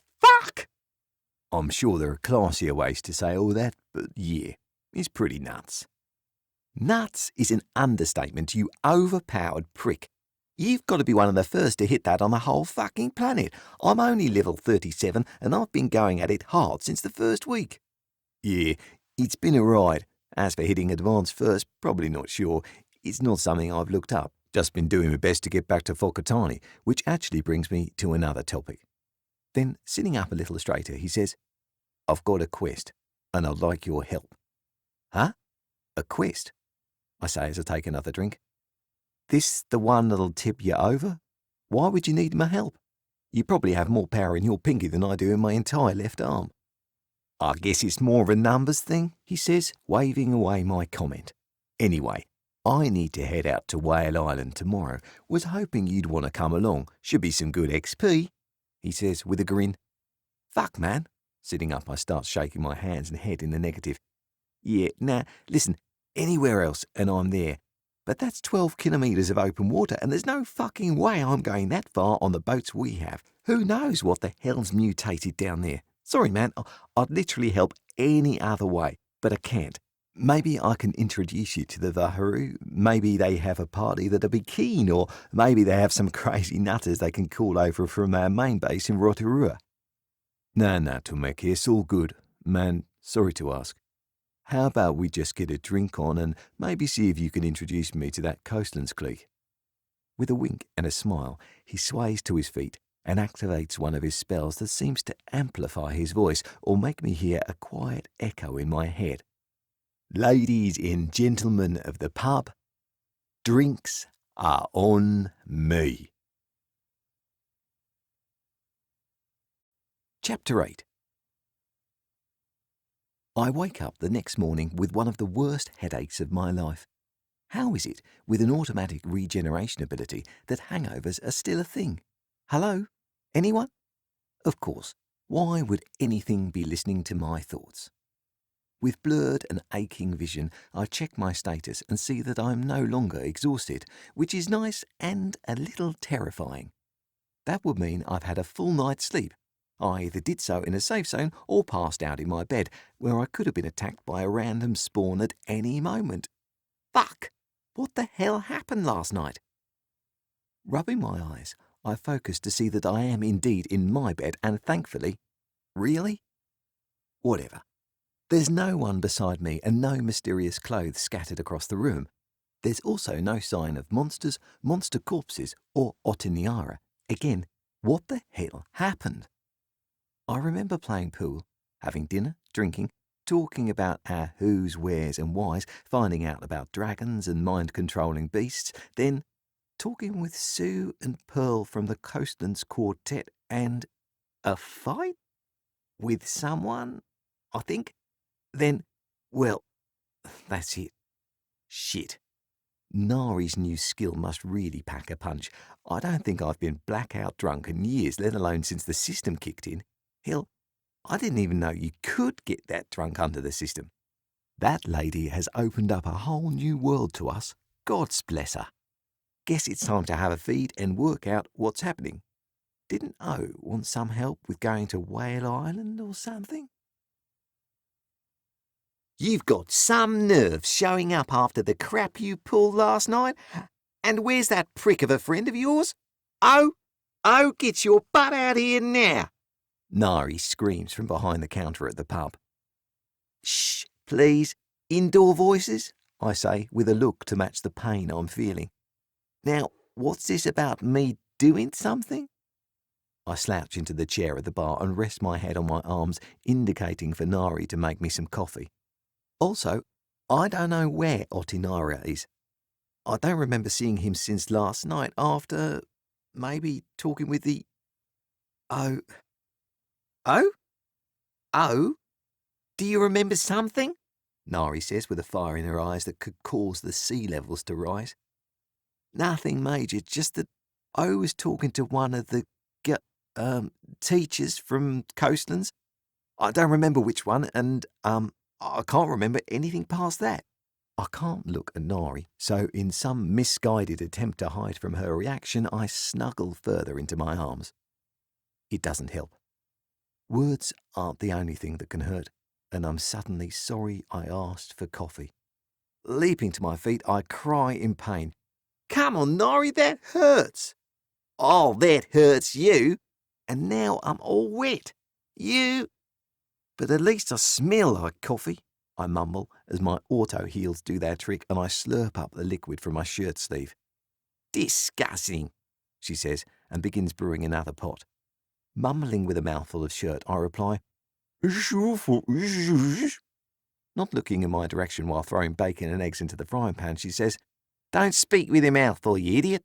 Now, is that all you remember? Uh-huh. Nothing about running into a certain low-life POS who might not be too happy about his favourite customer suddenly being clean. I hear the smirk in her voice, but can't tell if it's an angry smirk, a teasing smirk, or something else. But if what she says is true, I might want to leave town for a while. No? Did something good happen, or something bad? I'm guessing you didn't see the damage across the street then, or the fact that I no longer have a pool table.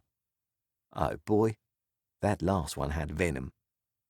What happened to the pool table? And I shift my gaze outside and see a hole in the front of what used to be the entrance to the credit union bank, which is now a collapsed wreck, made all the more impressive with the inclusion of a handy new skylight. Fuck me. No thank you, but that is apparently what happens when a childlike drug lord pisses off someone nearly 3 times his level, which, by the way, did you know that 𝗬𝗏𝗁𝗁 is almost a freaking advanced class? Yeah, I did know. Found out last night before everything went fuzzy. I didn't have anything to do with that, did I? Oh no, honey. Is that anger or is she mocking me? It's too early and I'm hurting too much to tell. That was most definitely because of you. She slides a plate of heaven across my arms to rest under my nose. Now, eat before I beat the 7 living hills out of you for going off at Ellie right before you started a fight with the bitch king of Cope. Mouthful of bacon, words spill out before I get a chance to think. Did I seriously start a fight last night? After swallowing my food, I try again. Sorry. I wipe my mouth. Did I seriously start a fight with Sam? What on earth would make me want to do that? And last night of all nights? Says the guy who beats the snot out of him. He must have been wanting to do that for a while because when the gloves came off, he was almost dead before anyone thought to stop you. Glancing away, she looks a little chastised. Not that many would, I suppose. Those drugs he's been throwing around have been causing nothing but trouble. Then again, after last night. That bad, huh? Think I'll see him again? Nate, you're lucky to be alive. When no one came to his rescue, he pulled some buff out of his inventory and suddenly he's hulked out like no one I've ever seen before. That's when a certain someone stepped in and used their super-duper spells to send the fucker to the bank for a fast withdrawal, using my damn pool table. Yeah. I look back towards the old bank again. He didn't come back. And what about Ellie? Sam went flying into next week. I doubt we'll hear much from him for a while. As for Ellie, she ran off before I could stop her. Although, I've got to say, she was looking more like her old self, which was a surprise. She's got O to thank for that. I ran down to pick up a purification pill because she's been banned from the shop. Meantime, he sallies up and purges her in less than 2 shakes of a lamb's tail. I finish another mouthful, then keep going.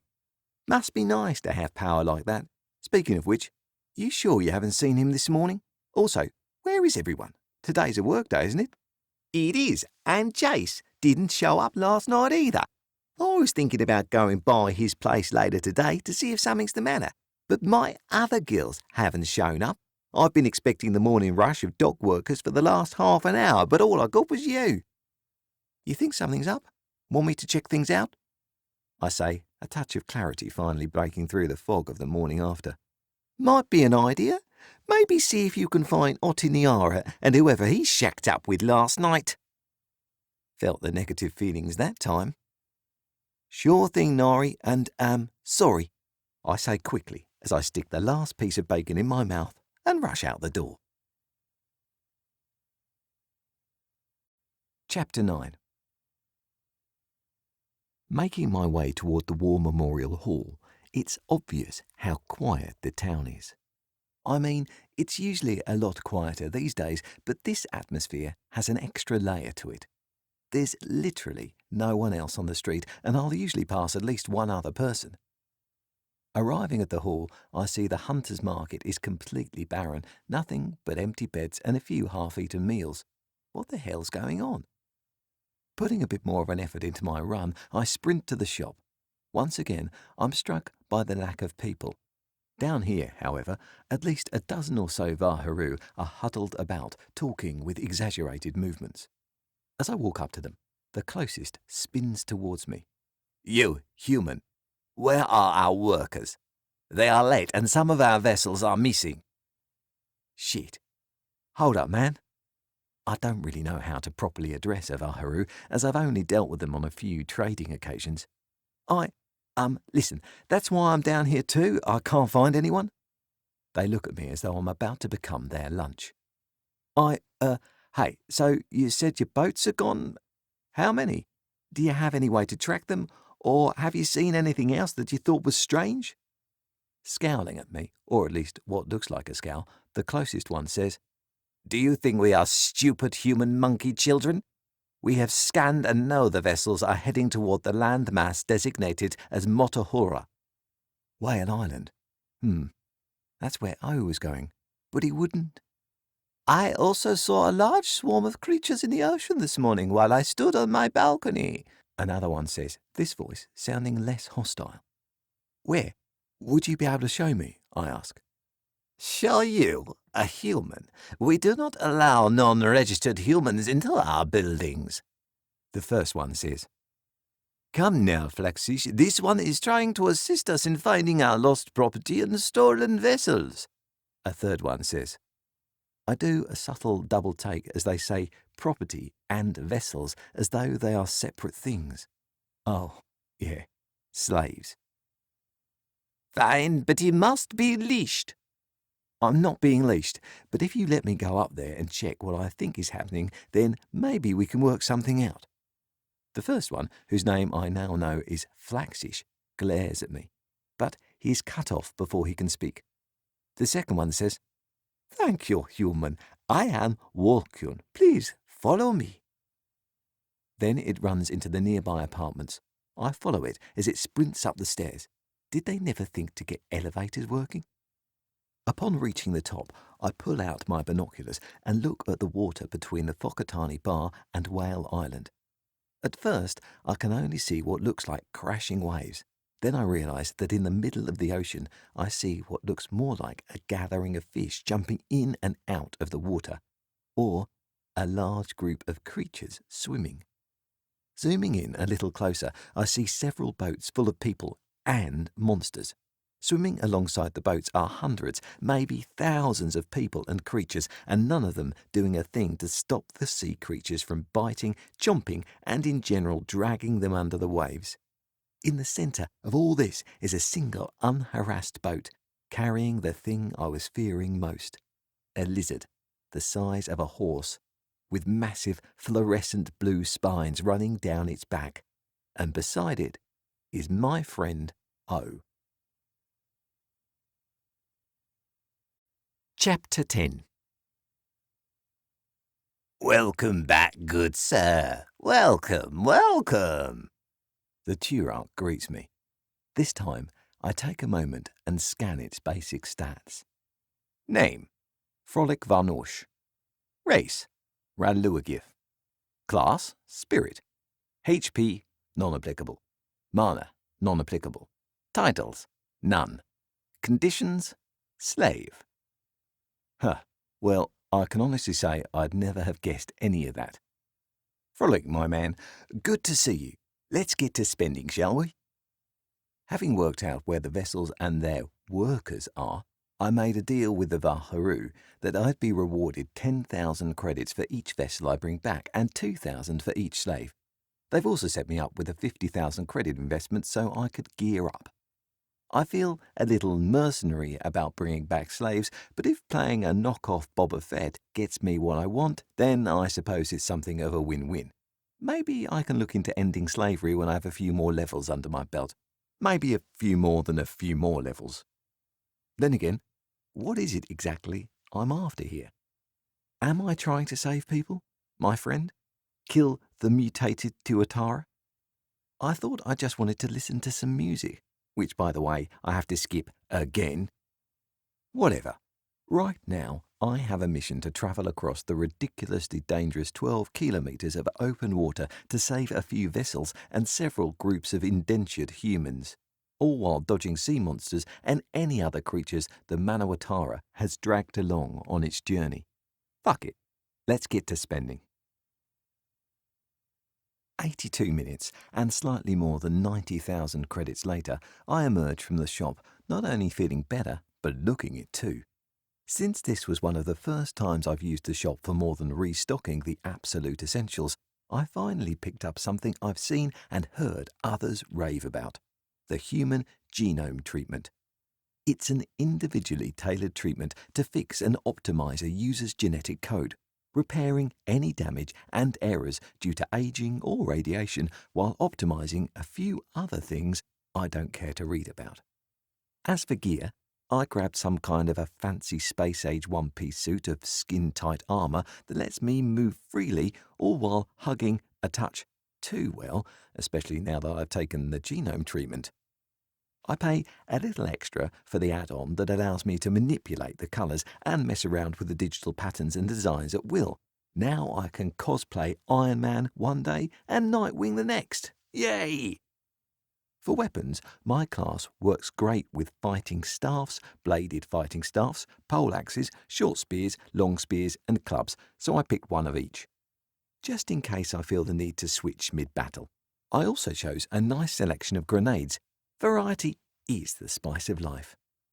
To complement the weapons, I grabbed some instant knowledge about the staffs, spears and clubs. They cost a pretty penny and don't give me muscle memories, but knowing the moves will still take my fighting skills up quite a bit, particularly since I've mostly been brutishly swinging metal cut-offs and broken branches the last few months. I considered picking up a gun too, but instead I went for the ability to fly. It costs a ton in mana, but I figure if I'm travelling across the ocean, then I'd rather be able to zip away from a sinking ship than go down with her. The last items I picked up weren't armour or a weapon, but a scanner implant and a rebreather. Now I can breathe underwater for up to 2 hours without surfacing, and for the low cost of 30 mana per use, I can run a scan of the area around me in a 100-metre diameter to determine the number of and types of nearby creatures. This will prove invaluable as I attempt to infiltrate one of the most instant death locations I've ever visited. Better stock up on health and mana potions too. Being the ever so benevolent beings that they are, the 𝗏 are allowing me to use one of their remaining vessels. I can't fly the entire way as I'd run out of mana in about 20 minutes, and if I did manage to squeeze out that distance, then I'd have to worry about not having enough mana left to fight whatever I encountered either along the way or when I got there. No, using one of these fancy mana-powered boats is the best move. Gliding through the surf as if it's not even there is a new sensation for me. When coming over the bar in a pre-system boat, the waves could be pretty rough and you had to watch out for rocks. Now, it's as if the water simply makes way for the boat.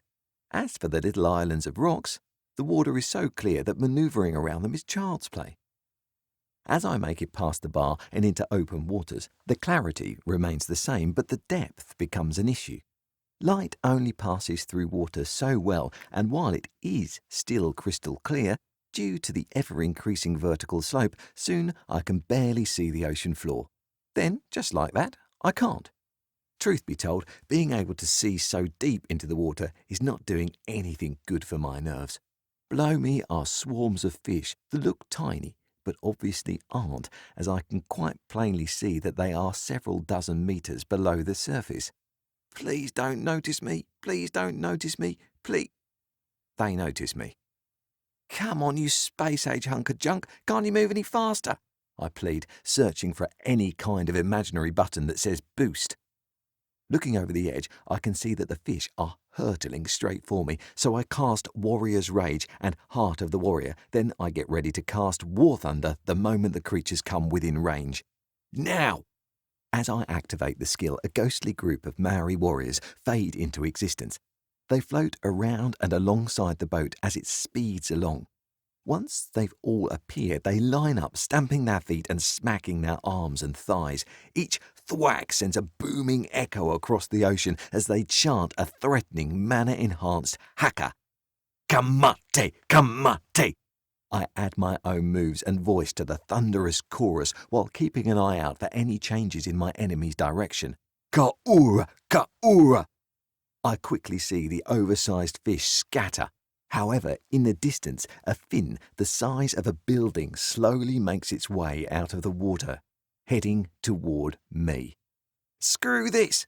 I stop the hacker mid-cast, dispelling the warriors and bringing the vessel to a stop. Activating fly, I leap into the air and move toward the incoming threat. Once I'm close enough, I activate Tane Sight to get a look at what I'm up against. Megalodon. Level 71. HP 32,962. Mana 10,675. Status hungry. Well shit, that's literally a megalodon. That is both terrifying and awesome. I can't help but wonder if it's been here the whole time or if it was just some normal breed of shark before all this. No matter, I am way out of my league with it, and hanging around here is suicidal, so I simply fly toward Whale Island, leaving the death beast beneath the waves. Once I feel I'm out of range of the megalodon, I stop to allow my mana to recharge. treading water whenever the ocean appears clear of anything potentially hostile. That plan works, right up until it doesn't.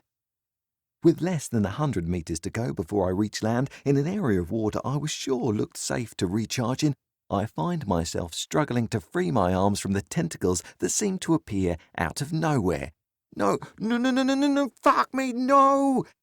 This is literally the thing I feared most about coming out this far. Something able to grab onto and pull me under the waves. Pure nightmare material. I feel my air supply running low as 1 minute, then 2 goes by. I'm wriggling and trying to shift my arms away from the limbs that have me wrapped up. I can feel as each of the suction cups detaches and reattaches itself as it slowly tightens its grip. Panicking now, my mind simply can't come up with a way to escape this. As my vision darkens around the edges and the last of my oxygen bubbles out of me, I have a thought. If I can summon items from my inventory directly into my hands, maybe I can do so right into my mouth. I try to focus with everything I have, all while doing my best to not suck down a lungful of salt water. My chest is burning, my head is throbbing. Then it appears. I did it! My rebreather is in my mouth. I suck in as deep a breath as I can, but the tentacles are still restricting my movements. Now that I can breathe, I take a moment to inspect my opponent. 𝗦𝘁𝗍𝗔𝗿𝗍, level 67, HP 25,842, mana 6,718, status annoyed. Annoyed? Well, try to imagine how I feel, you great dolt. Considering my position, I can't help but wonder if my performing the haka earlier actually drew the giant shark toward me. Activating Warrior's Rage to increase my strength by several times, I'm able to free up my chest and take a few deep breaths. Then, when I feel my chest is full of air, I store my rebreather with instantaneous inventory and activate War Thunder, hoping that the Megalodon hasn't given up the hunt and that the effects of the skill will reach it. The manoeuvre does not go over well with the super giant squid creature, and as I replace the rebreather, I see that its tentacles are moving me toward the creature's enormous beak. Jesus H. Christ! I panic again and try to force my way free by summoning, storing, and resummoning my poleaxe in an attempt to slice the tentacles by using its own pressure against them. The beak snaps open and closed as it moves me closer and closer. The water around me becomes a haze of red as I manage to create tears in the tentacles. Then, moments before the beak closes down around me, I see the gaping maw of the Megalodon fade into view from the black of the ocean. A moment later, it closes down around the 𝗦𝘁𝗍𝗔𝗿𝗍 head. All of a sudden, the tentacles engulfing me are gone and I can move. Staring in horror at how close the jagged teeth of the shark came to me, I summon, activate and drop several grenades around the squid, then I move as fast as I can to the back of the beast. At the shark's back, I give a shout to the god of war and activate 𝗕𝘁𝑺, increasing my weapon's damage and attempt to carve into the rock-hard skin of the creature with my poleaxe. Before long, a pair of tentacles surrounds the body of the shark. Moving out of their way, I hear multiple thumps from within the shark. Sweet! It appears as though the shark swallowed them while attempting to chow down on the squid. Looking at the stats for both creatures, I see their hit points are dropping rapidly, and I have no idea which one will come out on top, although my bet would be on the Megalodon. Crawling with all my strength along the shark's head towards its eyes as it thrashes through the water, I notice the surface is quickly coming upon us. We burst through and I'm flung into the air, away from the fight, as the shark brings both creatures out of the water.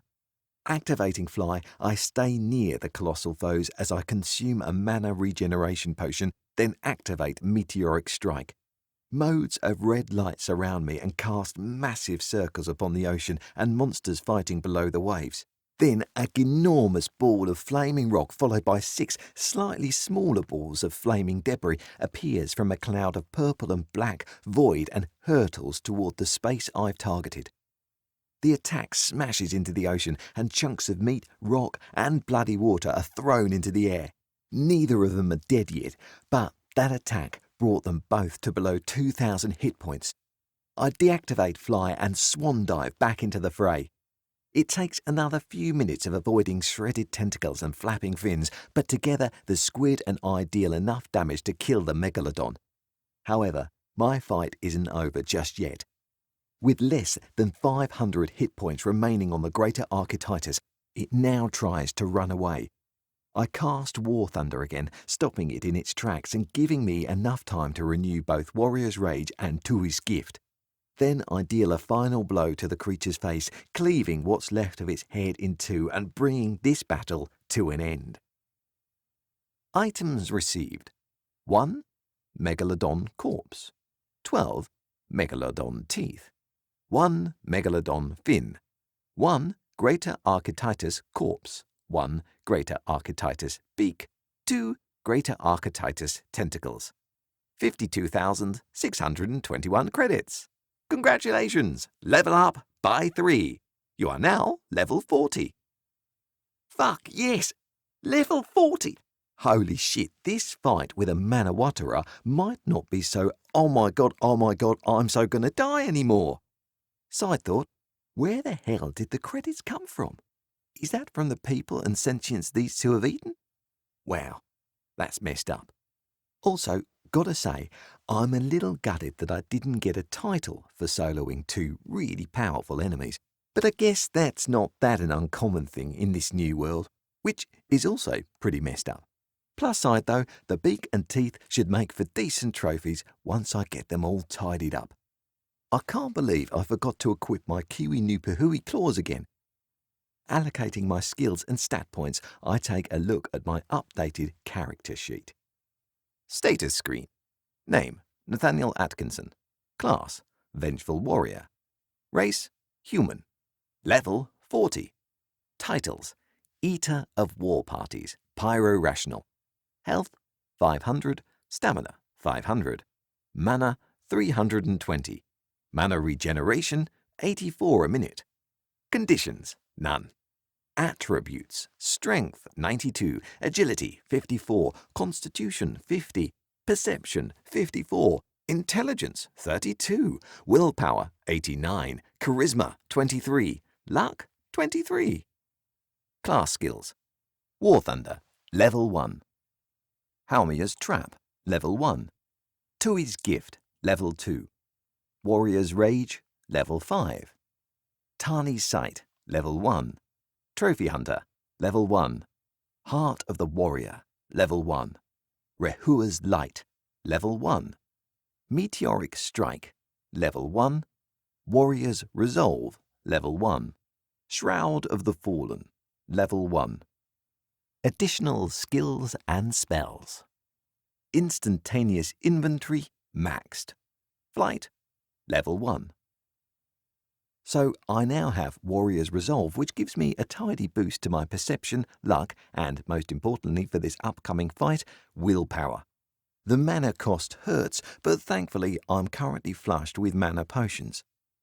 The piece de resistance, however, and the skill that will hopefully let me clinch a capital V is Shroud of the Fallen.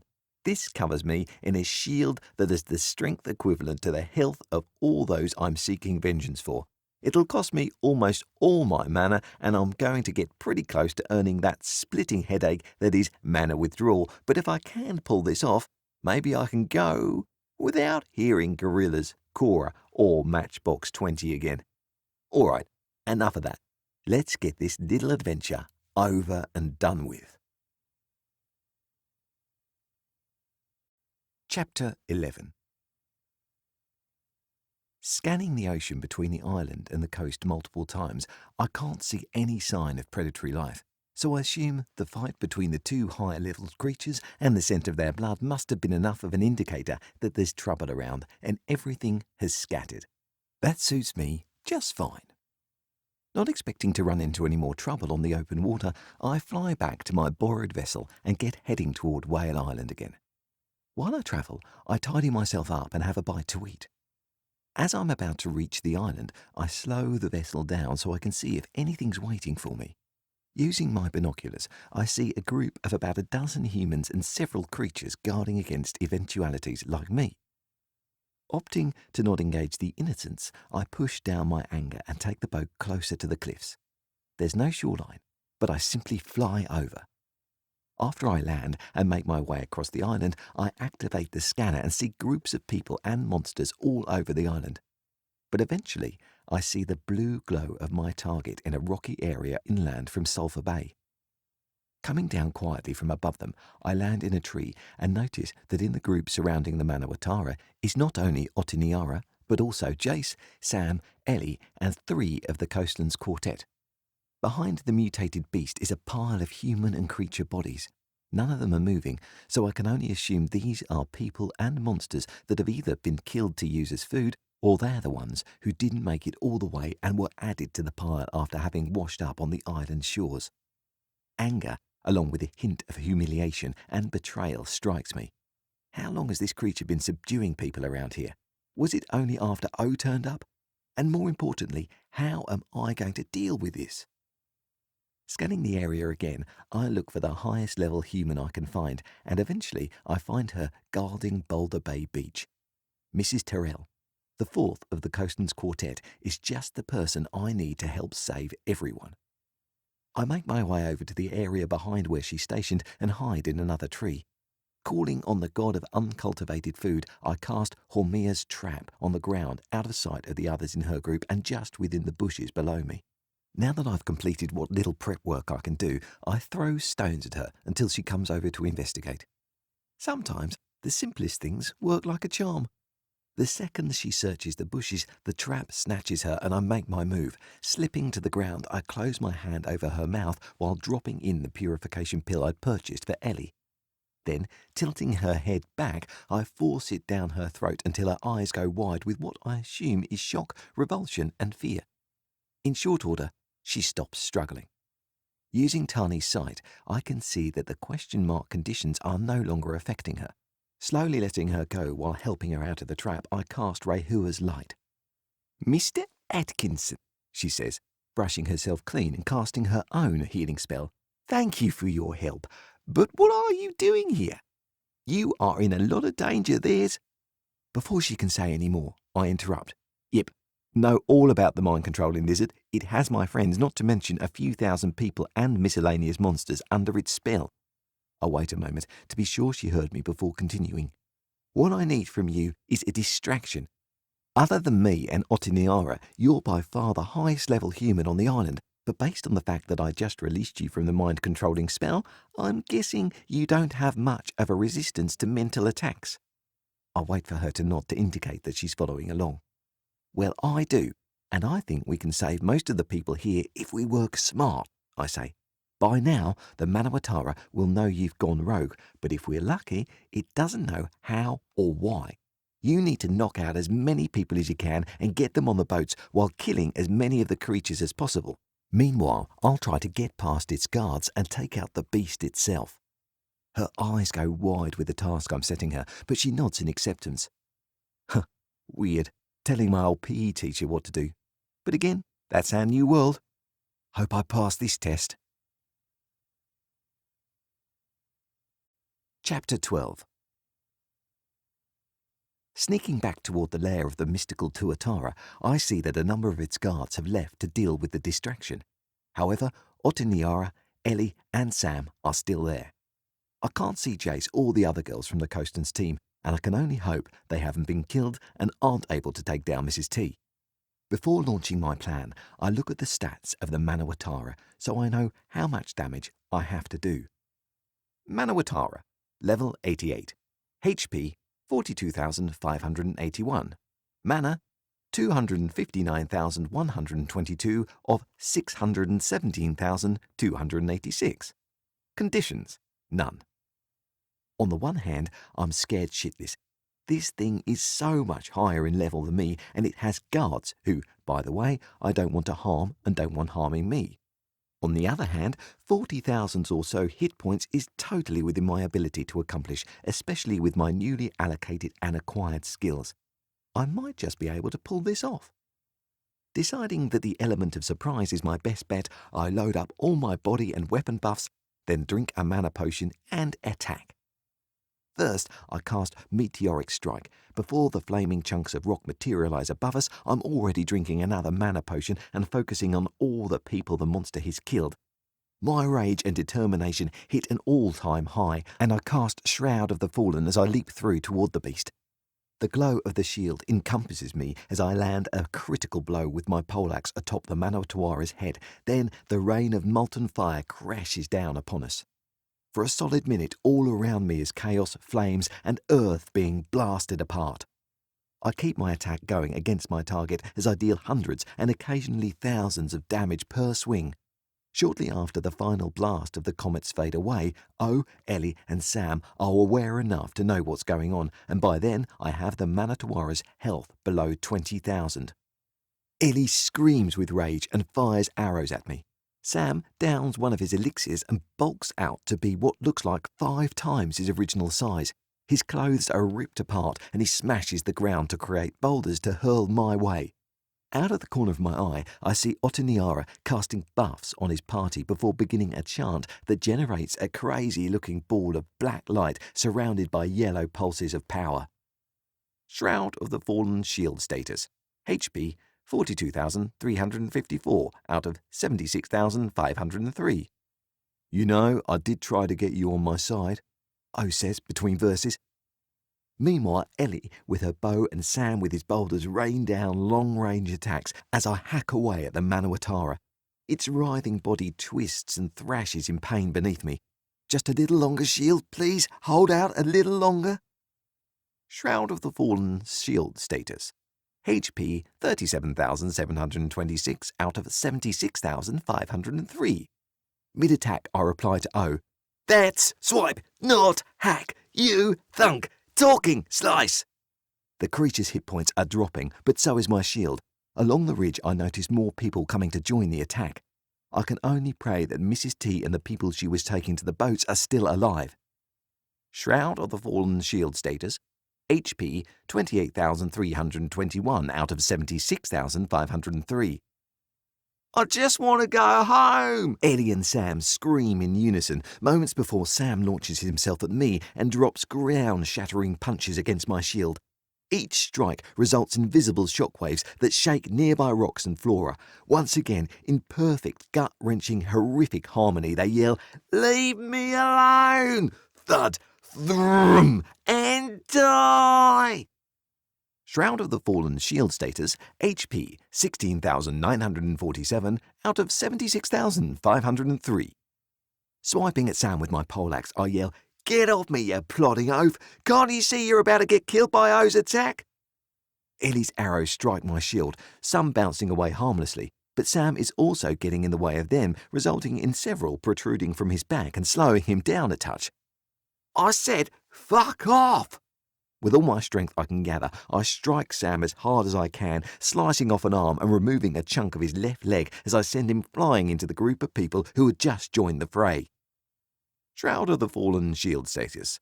HP 5,292 out of 76,503. You're too late, O says. This is going to kill you. Even if you deal the final blow, this will still wipe you from existence.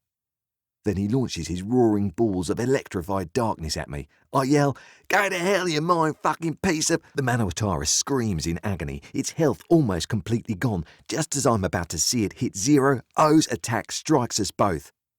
𝗕𝘁𝗍𝒂𝒃𝗁𝗃𝗄𝗏's attack.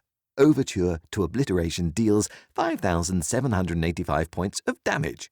Shroud of the Fallen shield status, HP 0 out of 76,503. Fire and hell rain down on us. The 𝗦𝘁𝗁𝗃 is cooked to a crisp in less than a heartbeat, and I'm tossed around like a rag doll in a flaming hurricane. This is the most pain I have ever experienced. As the spell's universal orchestra plays, I feel my body being ripped apart at the molecular level. The torture lasts for only a moment, but to me it's as if I've experienced the annihilation of every star in our universe, had them explode around me, then had the energy from each one crash into my core over and over and over until they'd managed to form new orbs of light and form their own ecosystem once more. This is to say, to me, the pain felt as though it lasted an eternity. When the flames subsided, and the dust settled. I was still there. My body felt and probably looked as though I'd fallen into a volcano. Charred skin fell away to expose boiling blood and roasted bone. One of my eyes had burst, and while my ears were damaged, I could still make out the odd sound through the persistent ringing. I found myself unable to speak as I no longer had a jaw, and only my right arm remained attached. I was still alive. Sure, I only had 7 hit points left, but I was alive. Slowly rolling to the side, I faintly heard sobbing. Then there was the barest amount of pressure on my chest and head. It seemed most of my nerve endings had been fried. Beyond the subtle cry, I heard a tortured scream, long, deep, and what felt unending. Soon my hearing faded, my sight grew dim, and finally, true darkness greeted me like an old friend. Chapter 13. I woke up several weeks later. Apparently, due to my ocean battle, before I arrived at the island, the 𝗏 vessels returned to 𝗏𝗂𝗏𝗏 without any encounters. Mrs. Tyrrell didn't make it, but her efforts had taken out over half of the more dangerous creatures, and she'd gotten several dozen people knocked out and placed on the boats. Other than her and those who were killed before I arrived, we lost around 200 people to monsters after the effects of the 𝗏𝗏𝗏𝗏 wore off. Still, that meant we'd saved over 2,000 people. As for me, the 𝗏 wouldn't pay up unless I woke up, and in the meantime, due to the upfront payment for gear, they considered me their property. It apparently took quite a bit of negotiating on Nari and Ellie's parts to get my limbs and lost pieces repaired. Even then I wouldn't wake up, and they simply had to wait me out. Nari and Jace seem to have taken this experience to heart, and they now co-own the pub. Jace moved in with her the week before I woke up. Ellie and I, what can I say? I still don't fully trust her, but she stood by me after the fight and hasn't touched any substances since O cleansed her. I heard from Nari that she even threatened to chop off Sam's 3rd leg if he came round again, so yeah, maybe I'll give her another shot. Toxic as our relationship has been in the past year or so, it's possible we both had a bit of adjusting to do. Otaniara has yet to recover. He was under the 𝗏𝗏𝗏𝗏's spell the longest and didn't take well to the things it made him do. Turns out the whole eye-twitching thing happened any time the 𝗏𝗏𝗏𝗏 used its mind control abilities on people O was looking at. With the number of times I saw it happen while he was talking with me, geez. Maybe if I'd checked my notifications more, I'd have noticed the 𝗏𝗍𝗍 and been able to do something sooner. Or we'd all be dead. Who knows?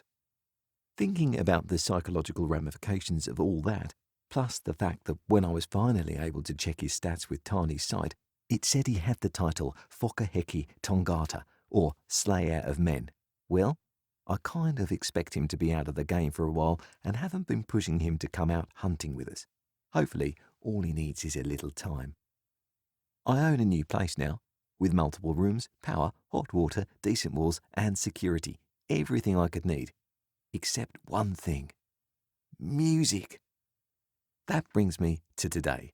I'm free and fixed. My medical bills cost over 100,000, but thanks to the help from some of the people I saved, I only had to cover about 60,000 of it.